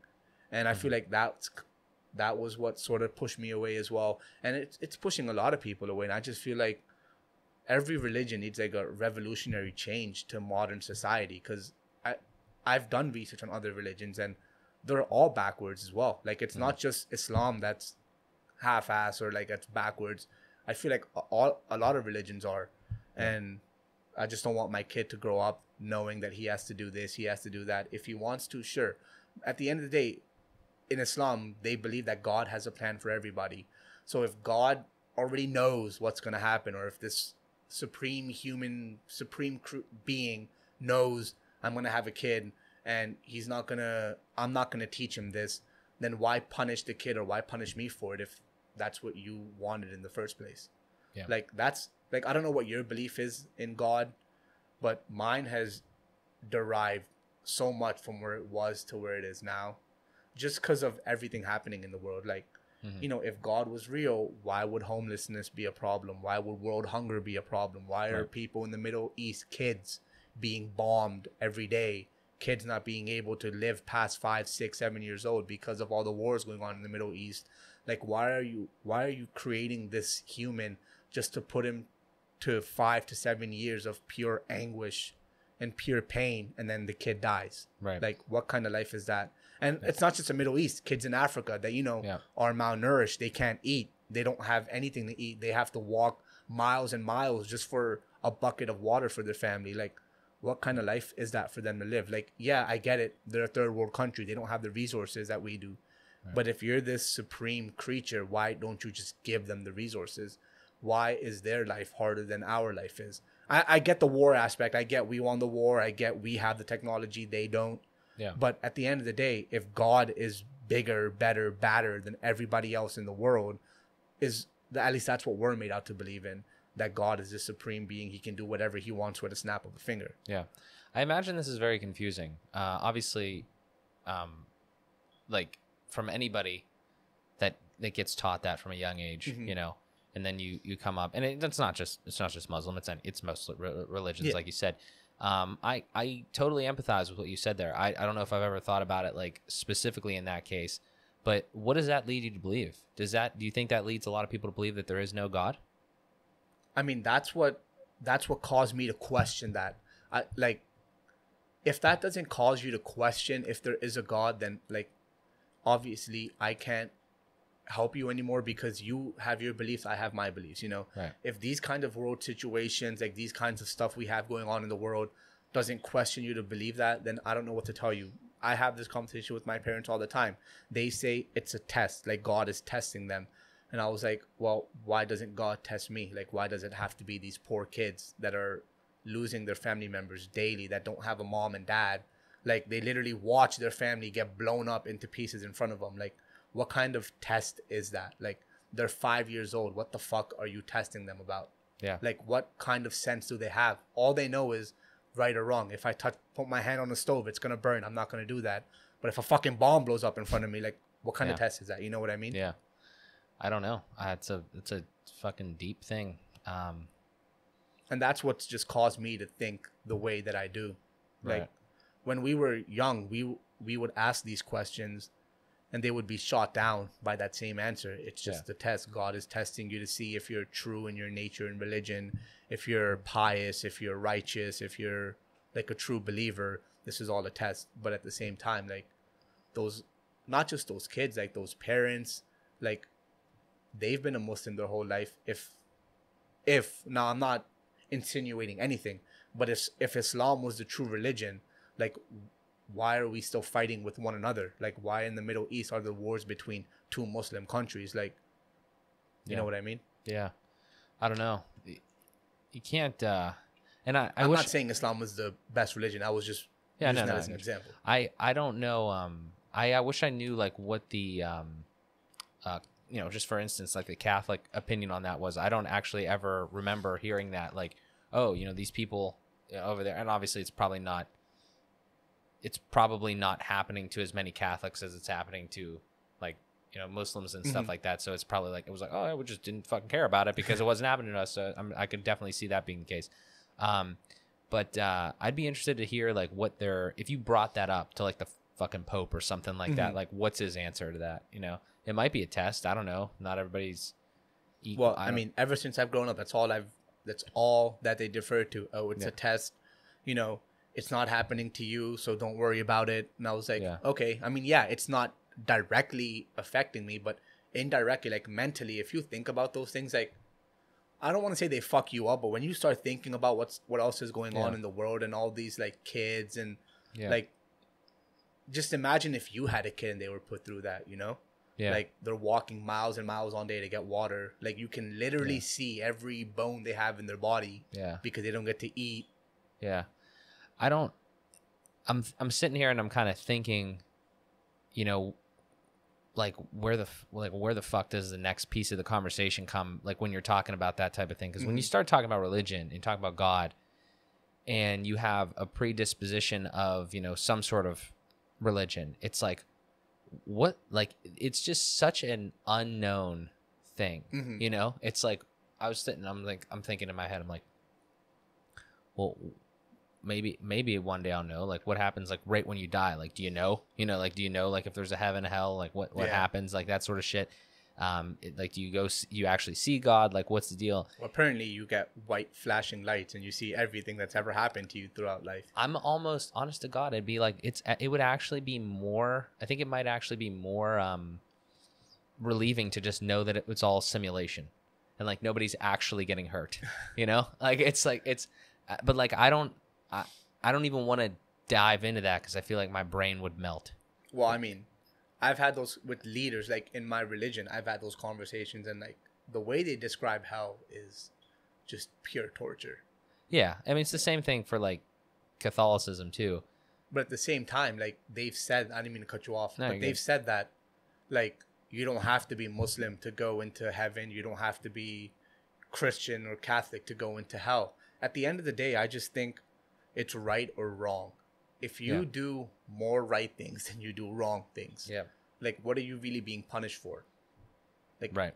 If you have a good moral compass and you do what society accepts is right, which are the fucking laws, and you don't break the laws, then, like, what else is there? Like, every religion has the same thing. The base is the same, just right and wrong. Just do right and don't do any wrong. Yeah. Like, heavy topic. I mean, like, just a big topic that I've discussed before, like premarital sex. Like, why is that so frowned upon? You know what I mean? Like, I think it's in every religion it's frowned upon. Probably is, yeah. I know it is in mine. I don't. I'm pretty sure it is in Catholicism. Yeah. Yeah. Like, what? Why? What's wrong with it? Like, who decided that premarital sex is a sin? And what was their meaning? Like, I've heard my mom give me the explanation of it, and I just don't buy into it. It's just like, you're supposed to save or like have a pure body for the one man you're going to be with the rest of your life. But then what if you divorce that one man you were supposed to be with the rest of your life? Now you're fucking unpure when you go get remarried again. Yeah. Like, why does it just break off after marriage? Yeah. I think that and dating, that's a tough topic. Yeah, we can dive into that. I think that there is the real problem, and again, we've already kind of alluded to it. The real problem that I think we're really starting to experience, and I'm sure they've been experiencing it for a long time, but in a lot of different areas, religion, politics to a decent extent as well, but not as far back. This shit was created a long time ago, and it was never changed. You know, it was never like updated. Mm-hmm. It never evolved, and obviously, there's a life has evolved. Yeah. And you know, just the sheer differences in the way people live. Mm-hmm. Basically everywhere in the world. I mean, like, I know there's obviously third world countries that, you know, we said, but like, even there though, I'm sure it has gotten slightly better overall than 2,000 years ago, right? Or however long, you know, Islam has been around. Like, in Catholicism, I know it's been around, you know, at least Jesus' time for Catholicism, like 2,000 years, right? So that is interesting that this stuff was, you know, basically published in a sense and started to be taught, and now has never been really updated. And I think we're really starting to hit some problems here where people are just blindly following very old ways. And I think it's more so, like, I think our generation and anyone who comes after are going to be the ones that question everything, because up until my parents, like, they, like you said, just blindly following religion. They haven't questioned anything. Right. And that's where I think the disconnect happened. There's just a huge disconnect between religion and modern day life that, like, if you read religion and you're a modern day person, none of it makes sense. Yeah. The interesting part is, for me, is just something that I'm curious about, is that maybe if we could do like a study, or like there would be some stats. I don't even know how you would conduct something like this, but the idea that I don't think it's an all at once thing though. What I mean is, I think that there are some people in our parents' generation, in our grandparents' generation, in our great-grandparents' generation that did question shit and were like, you know, this is starting to not really make a lot of fucking sense. Yeah. Not most of them though. You know what I'm saying? I think now is the time, with everything going on and everything that's happened just like in our lifetime, right? And how the world seems to be going and how rapidly we progressed. And most of it's like the internet too, honestly, in a lot of ways.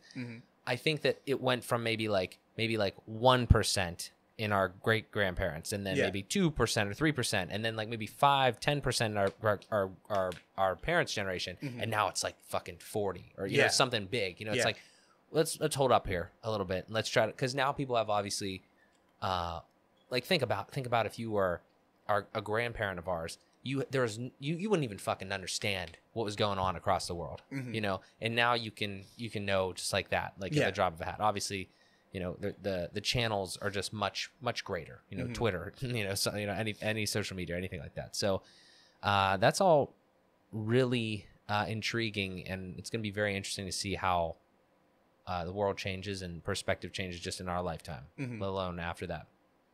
So, but yeah, I mean, religion's an interesting thing, and I haven't figured it out. Like how and this is actually more of an AM and the PM topic, but like, you know, raising kids and stuff like that. And we could talk about dating too, but like raising kids, dating, like how do you teach kids though without religion? I'm not saying that it's not possible. I'm just saying that I don't know from experience, you know. I mean, you just teach them to be a good kid, but I feel like there needs to be like a manual, almost like a religion, but instead of religion now, it's just like, just do these good things. Yeah. You know what I'm saying? And like, but maybe maybe a little more in depth. There is a manual, the law. The law, I guess, yeah. Yeah. No, but I know what you mean. Like more, like go more depth with the kid. Like, yeah. I feel like you can pull a lot of the religious stuff out of the Bible or the Quran or anything like that, and just leave out the bullshit. Yeah, and you know, like, and then there you just go. Stick with the 10 Commandments, whatever that stick is. with the 5 pillars of Islam. Yeah. Which, generally they're good. Like the 5 pillars, they tell you what to do, and you don't do anything wrong against that. Yeah. But then again, there's so much baggage that comes with religion. Right. Yeah. So, talk about the dating part that you alluded to. So, like, as a lot of people already know, or like have come to know about arranged marriages being a huge thing, not just in Muslim, but like in Indian cultures and just a lot of cultures in general. Like, they think that, you know, just like when we were kids, how people say parents know best for their kid. Yeah. At that point, because they're fucking 2 years old. Obviously, their parents know the best for them. Yeah. But when they're 18, 19, 20, 21, the parents don't really know what the kid's interested, or not the kid at that point, it's an adult. Yeah. What the adult is interested in, or what he's attracted to, or what he's not attracted to. And I think arranged marriage is just so dumb. Is that a big thing? In my culture? Yeah, it's slowly starting to like decrease. But at the same time, like, my entire family is into arranged marriage. I just had a cousin that got married through it was an arrangement between 2 families. Wow. And it was over Zoom. It was lit. Were they happy?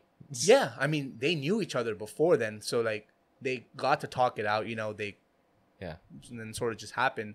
But at the same time, like, I just don't think arranged marriages work. And I just look at like the amount of parents that I know that have gotten divorced through arranged marriages. And I'm just like, well, if you had love marriage, or like if you got to know the person before you married them, maybe that wouldn't have happened. But at the same time, like, they just think that my parents, their parents, or being my grandparents, they think they know what's best. And that's just not my family. It's just, that's a broad statement for everyone my age, their parents and their grandparents that haven't had the chance to fully grow up in America or Canada. Even though my parents have, it was a secluded part of Canada, like we had mentioned earlier, where we were still part of the same culture. It was sort of living like in Pakistan, where everyone around you is the same religion. Everyone's Muslim, everyone's Ahmadi, so everyone's following the same thing. So I just think that, like, they think it's best. I've seen so many cases where it's gone wrong, and it just doesn't make sense to me. Like, how can you marry somebody just because they have a list of attributes on a piece of paper, and they have a list of hobbies, and they have a list of stuff they're attracted to? Like, how do you just compile that list and say, oh, this guy has a similar list, fucking put them together, and boom, let's just get them married? Boom. Like, that I shouldn't be saying that. Boom. But like, how does that make any sense? I still can't wrap my head around that concept. I don't know if that makes sense for you at all, but like, no, I can't. I mean, that's not part of, like, I don't know if that was ever part of like the culture that I was like brought up in, and I don't know if it was ever part of even the old timey culture of Catholicism, or obviously not really in America too much. It's huge in our culture, and I still don't understand it to this day. I've asked my mom to explain it, and it's the same answer, like, oh, like, you know, we know best, we know your interests. Like, no, you don't. And like, it's not like they get married the next day. Like, you have a sit down session with them, and you get. Would you like to get married? Yeah, you get to. Like, I guess you go to dinner with them. I don't know how it works. One dinner. I haven't been to that point yet, and thankfully I'm never going to be at that point yet. You got out of there. Yeah. I told them that's not happening. And thankfully, like I said, my mom has come around so much from where she was to where she is now. Yeah. Just because we've had like conversations that have enlightened her.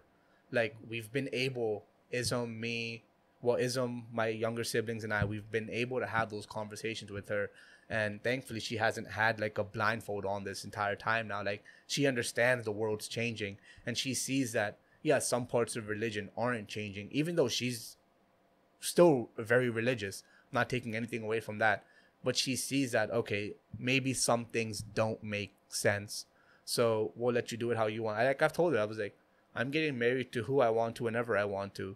And she's cool with that. She's like, yeah, that's fine. That's fine with me. Just at least like get married and let us know. Like, don't just get married and run away. Like, let us know you're married. Yeah. So I don't know. Like, would it be traditional? Why, you want to do the Bhangra? Well, yeah, dude. Been practicing.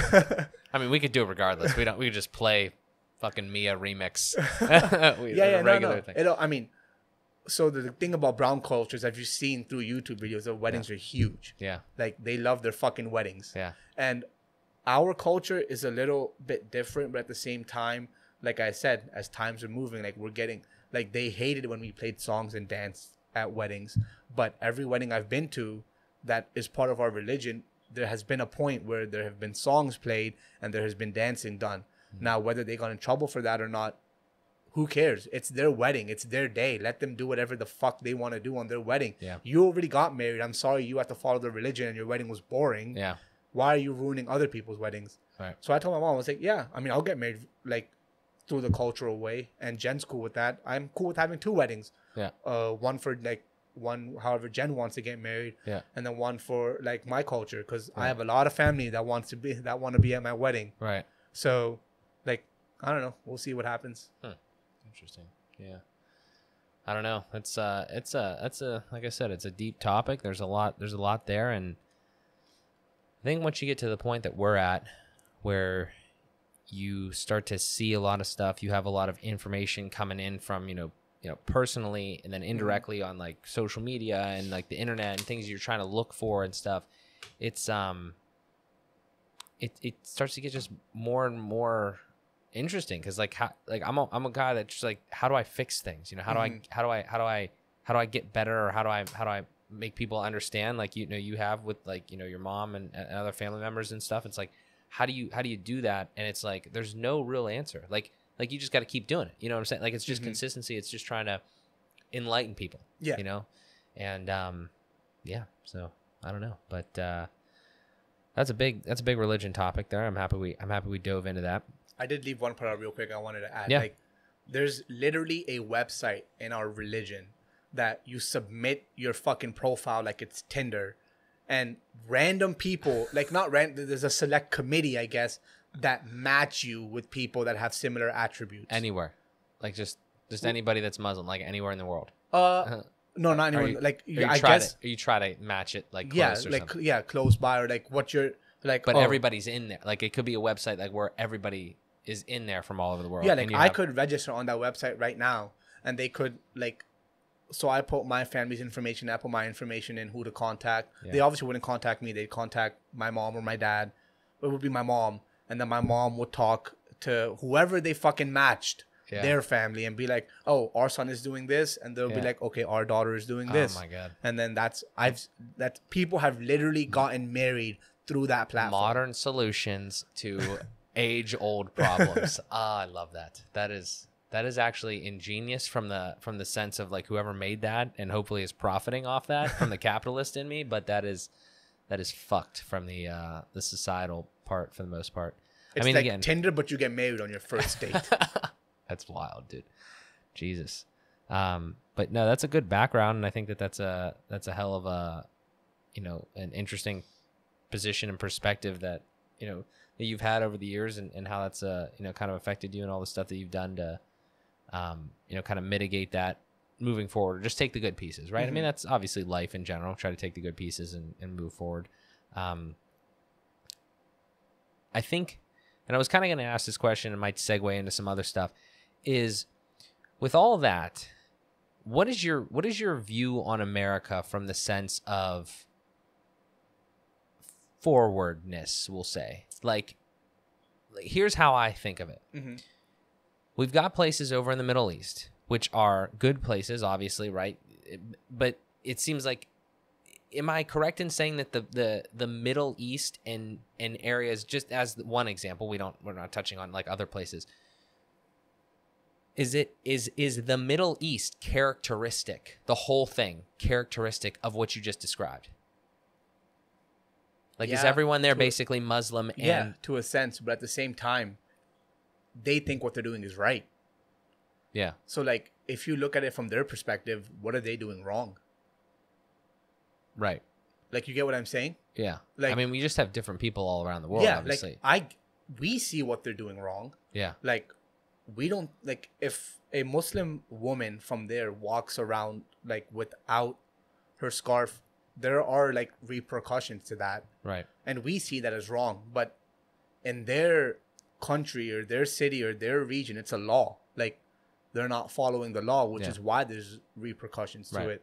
So, like, as backwards as it is for me, like, I try putting myself in everybody else's perspective. Like, I can see why it's, like, why not saying it is wrong. It's like what they're doing is wrong, 100%. Yeah. But to them, it's not. To them, they're following, like, their religion and their laws intertwine with each other, as ours don't. Mm-hmm. We have laws and then we have religion, but religion still has to follow the law of the land. Religion can't just do whatever they want to do. Do you think there's more people moving towards that mentality or away from it? See, we can answer that in the modern perspective. In ours, like, we're moving away from what the Middle East is doing. But I'm not picking on them. I'm just using them as an example. I mean, I am picking on them because that's just the number one. Like, it's just the first thing that comes to my head. Yeah. How are they gonna know what they're doing is wrong? Like, who's going to tell them? We can tell them all we want to, but they're not gonna listen to the U.S. Like, they're fucking enemies with the U.S. from everything that's been going on. Right. But who are we to tell their leaders that they're wrong? You know what I mean? Like, they've had one set of beliefs their entire life, and they've been passed on generation through generation through generation. Granted, a lot of places in the Middle East don't have the technology or the research capabilities that our children are going to have or our siblings already have. Yeah. So they can't research what other countries are like. They'll know from what they see on TV or what they see on the newspapers. But how are they going to know what they're doing is wrong? Do you think it's gotten better in the Middle East? Historically. Do you think they are more forward now than they were? I think they're stagnant. I think they're the same. Yeah, they'll let tourists come in, and tourists can wear whatever the fuck they want to. Yeah. But I think they've just been stagnant the entire way. Because here's the reason I ask those types of questions, okay? Is because, like, again, go back to the thing. It's like, well, if that's wrong, then how do we fix it? Mm-hmm. Not necessarily us, but, like, just in general. Like, how does that get fixed? Yeah. And I struggle with that, too, because it's like, well, I think it's wrong, but like you just said, well, from their perspective, it's not wrong. So what the fuck? You know what I'm saying? Like, if you know you have a problem and you know something's wrong and you're not actively trying to fix it, well, then maybe you need some help or maybe you need, like, guidance or whatever. But if they don't think that, then, like, is it somebody's job? Is it somebody's duty? Or are we just talking about, like, something that is kind of not really right, but we don't know how to fix it? Like, there's no way to fix it. Or does it just naturally get fixed over time? Because, like you said, like, even something like now people from other cultures can come there, right? Yeah. And, like, maybe they can tell slowly that just disseminates into their culture. And it's like, oh, you know what? This might not be the right fucking way to do stuff. And then slowly it happens. I can't think of another way other than, like, just, you know, aggressive, like, war, you know, fuck you. This is how. And I don't really know if that's the right way to do that. I don't think it is. Well, see, like, that's why I always come back to this question. Like, who are we to tell them it's wrong? Like, if their religion and their law of the land is the same, then are they really wrong? Yeah, no, I don't know the answer to that question. Yeah, I kind of said that. Like, I don't think that, I don't ever want to make it sound like I or America or anybody or Catholics or whatever the fuck, you know, whatever. I don't think it's a good idea to say, like, hey, you should do shit our way or you should do shit this way. That's not really a good idea. We wouldn't like it if they said that to us, you know? So, but, you know, where does it come down to, like, almost like an absolute type of thing where it's like, you know, this doesn't make sense. You know, like, you know, treating women like this doesn't make sense. Like, I don't know where the debate starts or stops in a sense. Yeah, like, I don't know. Yeah. Just to add on to that, like, yeah, for when we look at the way they treat their women, we see that that's wrong. But then they turn around and they see women in bikinis and shit in the US and they're like, well, no, that's wrong. Right. Like, who's right? Obviously, we think we're right, which in general we are, because they're so focused on the religious aspect of their laws that they, I guess, in general, forget to like humanize women in general. Right. But then again, that's their culture. That's the way they're brought up. That's their perspective. Like, an interesting meme that I saw, I don't agree with, because I don't like war. I don't like anything that has to do with war. Yeah, war has brought us to where we are. But I just think in this generation, like, there's an easier solution than war. Like, we don't have to fucking go to war. We have the technology. Yeah. I mean, you can wipe somebody off the face of the planet. Oh, no, But a little more civilized, maybe. With the drone strike. What were you saying? But wait, what was I saying? You were like a meme. There's a meme. Oh yeah. So like, I saw a meme. This was like back when ISIS was a thing, and like, I don't know if there's still a thing. I don't know what happened. I don't know if Obama got rid of them, Trump got rid of them. I don't. They're probably gonna come back in November. I don't know. But so it was a meme that said, like, it showed the U.S. people showing Middle Easterns and pointing at them, saying they're terrorists, and then it showed a Middle Eastern child with his dead father in his hand, pointing at U.S. soldiers, calling them terrorists. Like, it's just a perspective. Right. Like, the kid thinks the U.S. soldiers are terrorists, while everybody in the U.S. think the kid's dad, who is dead, is a terrorist. You know what I mean? And what's the kid going to grow up thinking?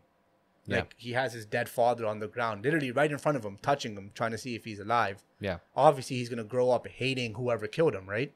Isn't that the number one thing you're going to go to? Absolutely. Like, if somebody killed somebody, you're going to hate them for doing that. That's how they grow up, and that's how, like, I don't know. That's how hatred's never going to stop. We kill them, they kill us. It's just going to keep going through generation, which is why I don't think war is the answer, because we're going to keep killing them. They're going to keep coming back with different groups, different terrorist groups, and keep doing the same shit they've been doing. And it's just, we're stagnant at that point. Like, we say we're winning the Middle East over, but, like, we're not. Yeah, we might be winning the oil prices, or we might be winning, like, shit that we need over, but we're not really winning the Middle East over. They're still hating us the same as they did back in 9/11. Yeah. I don't know what the answer to that is. I think that, you know, I think people would respond to that by saying, like, well, you know, how do you know if you're the aggressor or they're the aggressor, you know, because now it's just in this back and forth thing. It's like, well, you can't let them fuck you up and then not retaliate. Yeah. But I don't know. A lot of people would be pissed if that were to happen, you know? So I don't know. It's a fucked up thing. But yeah, I mean, you know, religion and all that sort of stuff. I'm happy that I got that perspective from you and that info, because it's shockingly similar in a lot of ways, you know, like it's like all religion, we fight about it sometimes, it seems like, but all religion is there. It's just aged, you know, it's old. It's weird. And we gotta like try to take some of that good stuff out of there and just throw away some of the bullshit, I think, here, hopefully sooner than later. But maybe we should slide to a different topic. Let's this is a harsh segue, and I don't know how to make it. So I want to get your thoughts on what we're discussing before we went live here, and everything that's going on, like with COVID. I'm sure that'll kind of bring up with it, but not specifically that. More so the side of it that I'm not super educated on, but like what I would call more of the social response, or, you know, and specifically like the sports stuff. So I think it's very interesting now that we're pretty deep into this, and people it seems they're getting antsy in a sense. It seems like I talked about, they want their sports back. Yeah, I mean, I'm not one of those people, truthfully. Like, it doesn't matter too much to me. I am. He is, yeah. And Dave Cupp, the last podcast that we did here, we talked about it a little bit, and that was it was educational on the NHL front, but obviously there's NBA, MLB starting up soon, and then we'll see. MLS has already started. Yeah, I did see that, and then potentially I don't know what the NFL is going to do at some point or whatever, but I'm interested in and would like to see and discuss like what has happened so far. So like obviously we've gone through all this stuff and everything was shut down for a long time, and now it's starting to ramp back up, but like also like is the thing kind of like is it a good idea to do that? I mean, a lot of people probably argue no, because it seems like our response to it was not nearly as good as all these other countries and everything. But given the circumstance now, specifically topic here, major sports organizations are making what we would call theoretically good plans, but questionable in practice plans to reopen and start sports up again and do all this stuff. So maybe give like a little bit of background of what you know so far and kind of what we touched on earlier before we went live of like what was the first one you brought up? The like MLB, I know, because it's specific. It's specific to us. Yeah. So I mean, it's interesting. Like, and we actually got an update right before we went live about that. So, about something with the Blue Jays. But yeah, so like just jumping into it as a fan, yeah, of course I want to fucking see sports back. Like, I mean, I know you don't watch sports as often, but when you do, you're tuned into them though. Oh yeah. Like come playoff time, you'll watch a couple hockey games here and there. Oh yeah. Yeah. So. Like, yeah, we've been deprived for how long now? Since March, maybe? Yeah, it's been a long time. I don't know how a lot of people did it. I think they were betting on simulations or some shit. Bro, they were betting on, like, Korean baseball leagues and stuff like that. Yeah. But then, I mean, it was nice to have UFC start up as soon as they did. I mean, I think Dana White is a fucking genius. Yeah, Island. And, yeah, well, his fight, but even before that, he literally, like, I think he was the first pro sports to open back up in Florida. I think he had his first main event, a pay-per-view, and it broke records for the UFC. And as a UFC fan, when they were a minor sport, and to a fan as to where they are now, like there are UFC fighters that are household names now. Yeah. McGregor, obviously, Nate Diaz is one of them. Like people know the UFC now, and that's why I just want to give credit to Dana White. He's a fucking genius about how he played everything out through COVID, made sure he was good to start, like, to showcase his fights and whatnot. And now jumping over to just sports in general, yeah, as a fan, I think it's a good idea. I want them to see it. I want them to bring it back. Now, as a human, yeah, I empathize with the athletes. Maybe they don't want to play. Maybe they want to stay at home, stay with their kids, you know? Yeah. Tough times. We don't know what all this holds for the future. Like, we know the present. We don't know the long term. I'm not saying anything about COVID if it has any long term effects, but we don't know. It's a lot of unknowns. Yeah, it is by everyone. Nobody knows anything. Yeah, nobody knows any variables to this. Yeah, I mean, we're all going through it together. But now, like, yeah, I want to see sports back. I've read some of the plans, and some of them are like real in depth. Like starting off with NHL, because we both love hockey. We both are passionate about hockey. They gave players an opt out. Like, if players did not want to play. I saw a couple of them. Yeah, a couple players said, no, I can't think of them off the top of my head, said they didn't want to play. Jay Bomies is one of the biggest ones, a top 4 defenseman for the St. Louis Blues, who won the cup last year, did they not? I think. Yeah, the Blues won the cup last year, I'm pretty sure, before all this hit. And he was like an anchor on defense for them, and he said he didn't want to play, but he also had like a heart surgery or something, and he has some fucking metal thing in his chest now. And yeah, I mean, I can see why he doesn't want to play. And I think it was cool for the NHL to let players decide if they wanted to play or not without any consequences. And I think that was a good factor. And I think that's a big factor. I think other leagues did the same. Like, if you don't want to play, that's cool. We're cool with it. You know, everything going on. You have elderly people at home you don't want to put at risk or whatnot. Like Mike Green, he lives with a diabetic grandmother, he said. And I think it runs in his family or something. He plays defense for Edmonton. He doesn't want to play either because of the same issue, which is respectable. But at the same time, when an overwhelmingly large amount of players want to get back to playing, and it was voted on multiple times about this phase, about phase 1, 2, 3, 4, and when they can start. If majority of the players and the owners want to play, just like we said, as fans, we should respect their decision. Yeah, okay, maybe it might be stupid. It might cause a larger percent of them being infected with COVID, but at the same time, their plan is like, it's pretty incredible that they can do that in a modern society where everybody has access to everything. Right. So like the plan in Toronto, for example, the Royal York Hotel, where they have 12 Eastern Conference teams playing in Toronto, everybody's staying at the same hotel.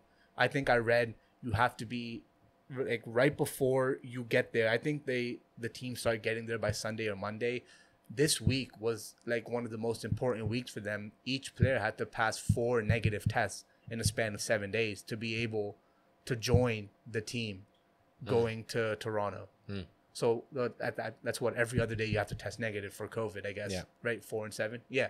So, and if one of you guys tested positive, if one of the players tested positive, they would stay back, quarantine for 14 days, and then join the team whenever the quarantining is done. So I think that was a pretty cool concept. It's crazy how we started off with the lack of testing, and now everyone can get tested left and right. Yeah. And then just the hotel in general, everybody stays in, this sort of mini bubble the NHL created. As the NBA, the MLB, everybody, well, I don't know about the MLB as much, but as the NBA created the MLB one's interesting. Yeah, I haven't read into it yet, so I can't really comment on that. Yeah. But the NHL one, like I did my research on it, it was just pretty interesting how they have an underground fucking passageway for just the players and staff members, anybody associated with the NHL who is allowed to go there, literally walk from the hotel to the arena and walk back without anybody else there because everything is shut down. They're their own mini bubble, I guess. They have a police force inside and they have some outside. I mean, obviously the police force outside, but they have like, it's like their own mini fucking country. Right. How long is it going to take? About 2 months, I would say. But you have to realize, like, the beginning is what's the hardest. It's the hardest to get it started, but once it's started, it's easy to manage because teams are going to start losing and there's going to be less and less and less people in that bubble. Yeah. And like I was reading on, they have like activities for these players. They have golf events. How the fuck do you get a golf event in a bubble that's supposed to be minimal risk? Like, where the fuck did you find this land that you're just gonna golf at? Jeez. But yeah, apparently they have that. They have like private movie theaters for the guys. I do know there's very little socialism between other teams. You can be at the bar, but you'll have to have a mask on and whatnot, and you have to be separate from the other teams. I also did read that that's weird. Each team has their own gym schedule, like their own training schedule. Yeah. You can't be there before or after your set time. Yeah. Which, I mean, makes sense. It'd be cool if some NHLers adopt the vlog culture that the NBA has. I would watch that. We were talking about it earlier. This could be a whole TV series, like life people fucking watch Keeping Up with the Kardashians. Yeah. Why not Keeping Up with, like you said, life inside the bubble? How it's like, how their life drastically changed from living a multi-millionaire lifestyle to having to adapt for a couple months to like not what they're accustomed to. Yeah, that's wild. Let's jump to MLB for a second. Like, so the news was that the Jays, Toronto Blue Jays, your team, this morning they were supposed to play in Pittsburgh. Like, it was basically confirmed. And I hit up one of my boys, Trojan. I was like, yo, we got to go find out where Vladdy Guerrero Jr. and Bo Bichette are. Yeah. And then all of a sudden, literally right before we started recording, I got a notification from ESPN saying the Pennsylvania Health Department declined the Blue Jays' proposal to play in Pittsburgh. So, I mean, I don't know. I haven't got any other updates, so I don't know. I'm looking for a place to play. Yeah, I don't know what's going on. When's their first game? Oh, tomorrow, did you say? The MLB starts tomorrow, yeah. Oh, the MLB starts tomorrow. The NBA, I think the NBA starts on Friday, like the exhibition games. Yeah, and they're in Disney. Yeah, like a whole ass resort to themselves. Jeez. That's probably the nicest. The MLB, I don't understand. Like, I don't know. They're still apparently traveling. I mean, obviously, I don't understand that at all. I don't understand that at all. I mean, I can get why the Canadian government declined the Blue Jays access to Rogers Center, Sky Dome, whatever you want to call it, because, as you know, baseball games are mini series. You play 3 home games. Well, you might play an entire week at home, a 3-game stretch and a 4-game stretch, and then you're going on the road. And they just don't want like different American teams, not Americans in general, just American teams, because all teams are based out of America, except for the Blue Jays, just coming in left and right. Like they don't want the Yankees in 1 week, and then the Red Sox in the next week, and the Tampa Bay Rays in the week after, just because of the situation in America in general. Right. Yeah. No, that makes sense. But the MLB thing, I don't understand. Yeah. That. Traveling all over the country, I guess, doesn't matter. That's pretty interesting. Only time will tell, I suppose, with the whole bubble concept. See if stuff, if it plays out like it's supposed to. Yeah, but we've done probably about, I don't know, I think a little close to 2 hours here or whatever. But I have, and as you might know from the other episodes that we've done with Dave and Pete so far, there's like 3 questions that they're working questions that I want to ask everybody at towards the end of our time together. And the first one is, what are your top 3 influences? They could be people in your life. They could be people, indirectly, stuff like that. But ultimately, my question for you is, who are 3 people that you have been positively impacted by? Again, they could be, in your life, not in your life. They don't even need to be people, really. They could be like bodies of individuals or whatever. So what do you think? Well, first and foremost, I know I was bashing her ideology originally, but my mom and just how she persevered through that single parent lifestyle, especially in New York where she was still going to work every day, still grinding out, still making us feel like we were safe, even though we knew she wasn't. Every day she was going out to work, we knew, something could happen at any time. Yeah. But she was still doing it so she could provide for us, so we had food on the table, so we could go to school, so we could live the childhood that most people want to live, a quality childhood. So she's definitely up there. She's number 1 by far. She just showed me that how strong one can be if they just put their mind towards it. She knew she had to provide. She knew she had to work, and she did that shit all throughout right after 9/11 in New York City, in Queens, in Flushing, which is like, I don't know. I just think that's like a crazy like ideology in my head. Like, I don't know if I could have done that, if I was a single father, if I was put in her shoes, and if I had a kid, if I was being like getting thrown racial slurs left and right. I don't know if I could have continued to do it, but she did it, and props to her. She's definitely one of my major influencers. Another one, like if I just had to pick, just off the top of my head, I'm gonna go more so sports related this time. Tom Brady. Everyone knows how big of a fan I am of Tom Brady. Yeah. I mean, if you follow anything I post on Facebook, Twitter, or anything, just it's all like whenever football season comes around, he's fucking 43 or turning 44. He's turning 43 years old, and he's still one of the greatest in the game right now. With all these fucking young and upcoming quarterback superstars, and he's still out there grinding. He's still putting in the work. He's 43. He's in better shape than most fucking people. Maybe not Mark, because Mark is in impeccable shape. But you're talking about me. I mean, yeah. See, there you go. Look at that. But Tom Brady being 43 years old, still showing the work ethic that he had when he was 20, when he was just entering the league, still showing that same work ethic as he is at the age he is now, is still incredible for me. Still an incredible feat to me. Just like, how have you achieved everything, yet you say you still want to achieve more? Like, he's had everything. He's had all the rings. He's had the MVPs. Like, what more is there to prove? Yet to him, there's always something more he can prove. And I think that's a great mentality to have, Like, there's always something else out there for you to achieve. There's always something else out there for you to overcome. And there's always something else out there for you to, like I said, achieve, like to get to. Like, he's already the highest you can be in the pedestal of football, yet he still wants to climb up more, which I don't know how that's possible. Yeah. But I guess we'll see. Just set new records. Yeah, absolutely. Yeah. And then, another one, if I was just to stick with sports off the top of my head, a lot of people probably use him as an influencer as well.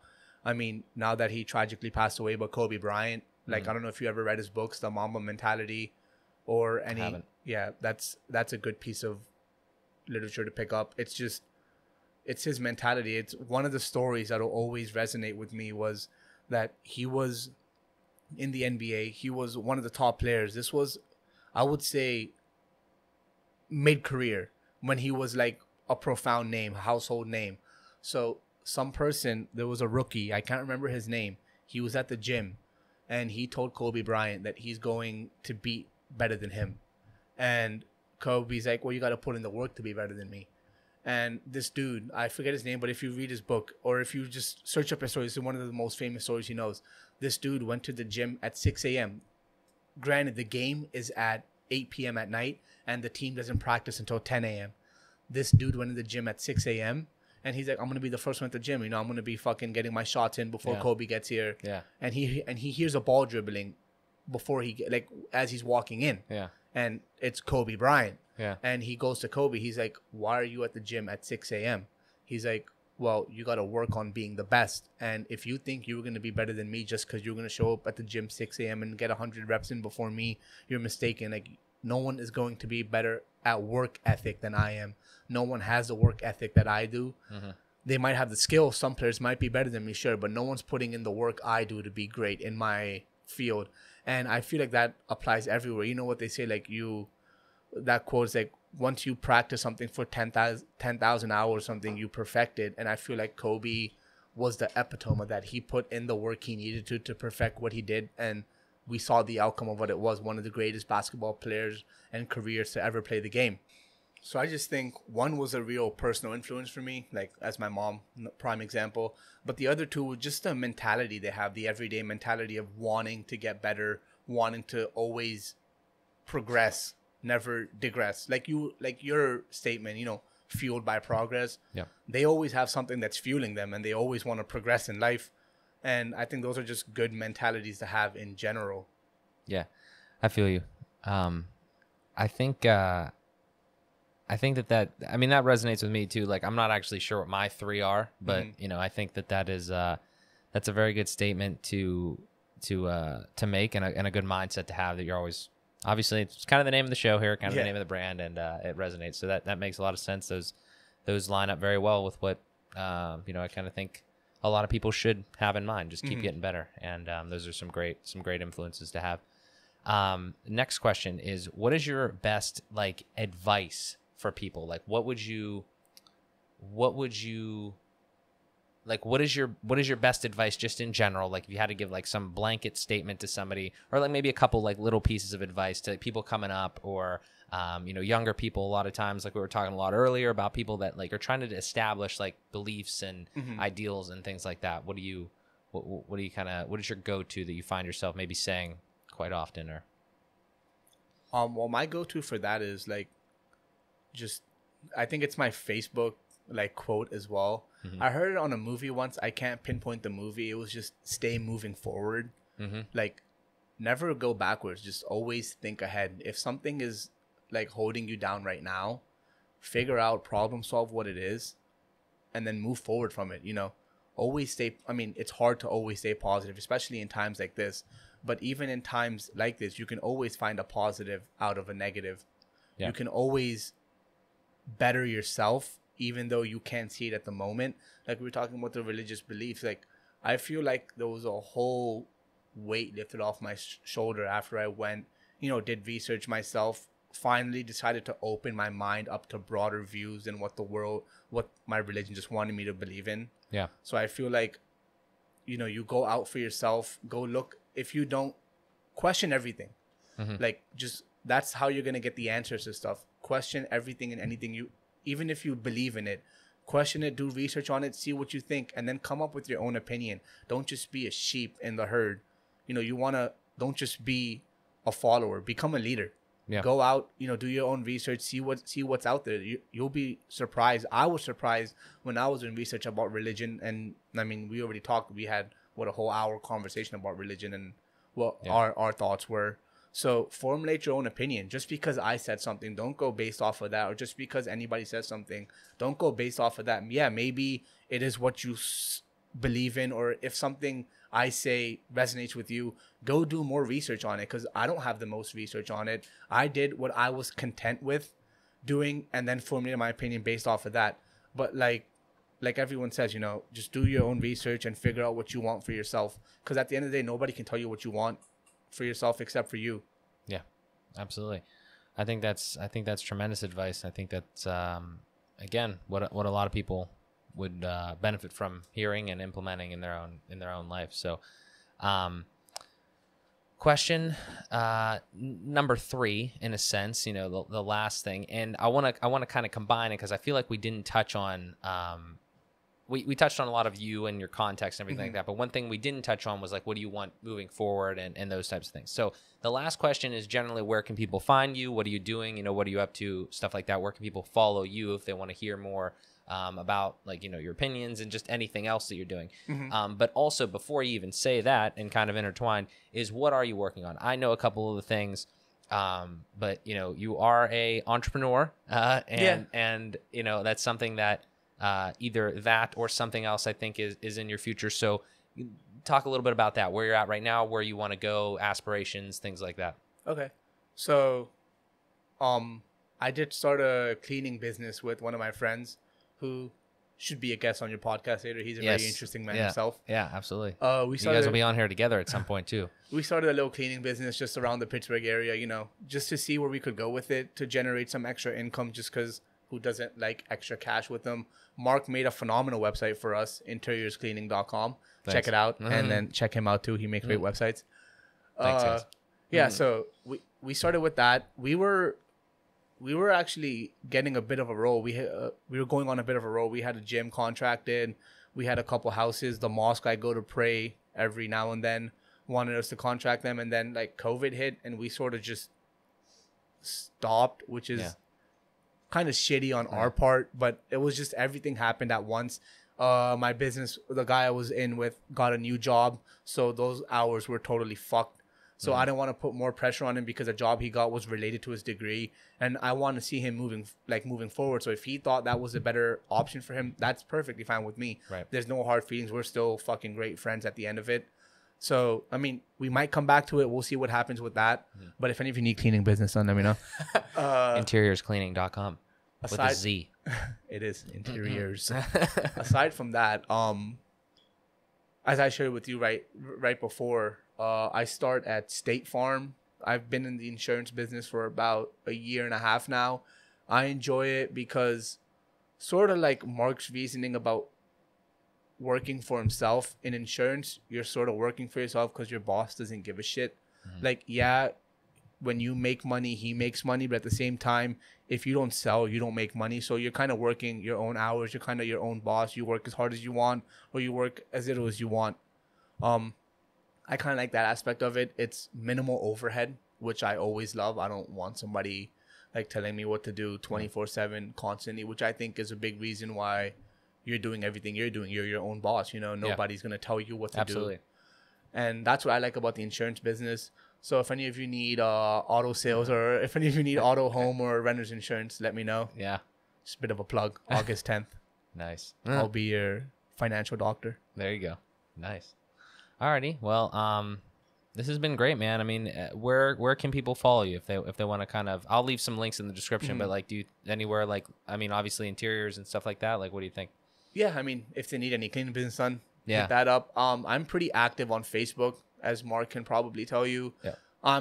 My Twitter is more so like sports related. If you want any sports info, if you want to debate with me about sports, I always like hot takes on sports. So hit me up on Twitter. It's my first name and then AKABA. And then my Facebook is just Burhan Ahmed, probably the only brown Burhan Ahmed in Pittsburgh, so I shouldn't be hard to find. Yeah, I'll leave the links to everything in the description of the show notes and then also on YouTube. But this has been great, brother. I'm very happy that you were able to come on. We were able to sit down here and have this nice discussion. And can't say anything more. Thank you so much. Appreciate it, dude. Yeah, thank you for having me. The conversations I think were great, and I think it can impact a lot of people. We had some conversations that I think people are scared to talk about, like no question, come religion and God and everything. So I feel like when they see another platform doing it, it's easier for them to come out and talk about it. Yeah, absolutely, no question about it. And that's what we're all about. Just trying to expose these different perspectives, get some insight, and just educate people. So hope y'all liked it. It was a blast to sit down today, And, this has been Fueled by Progress with our guest, Burhan Ahmed. And thank you guys for watching. We really appreciate it. We will talk to you in the next one.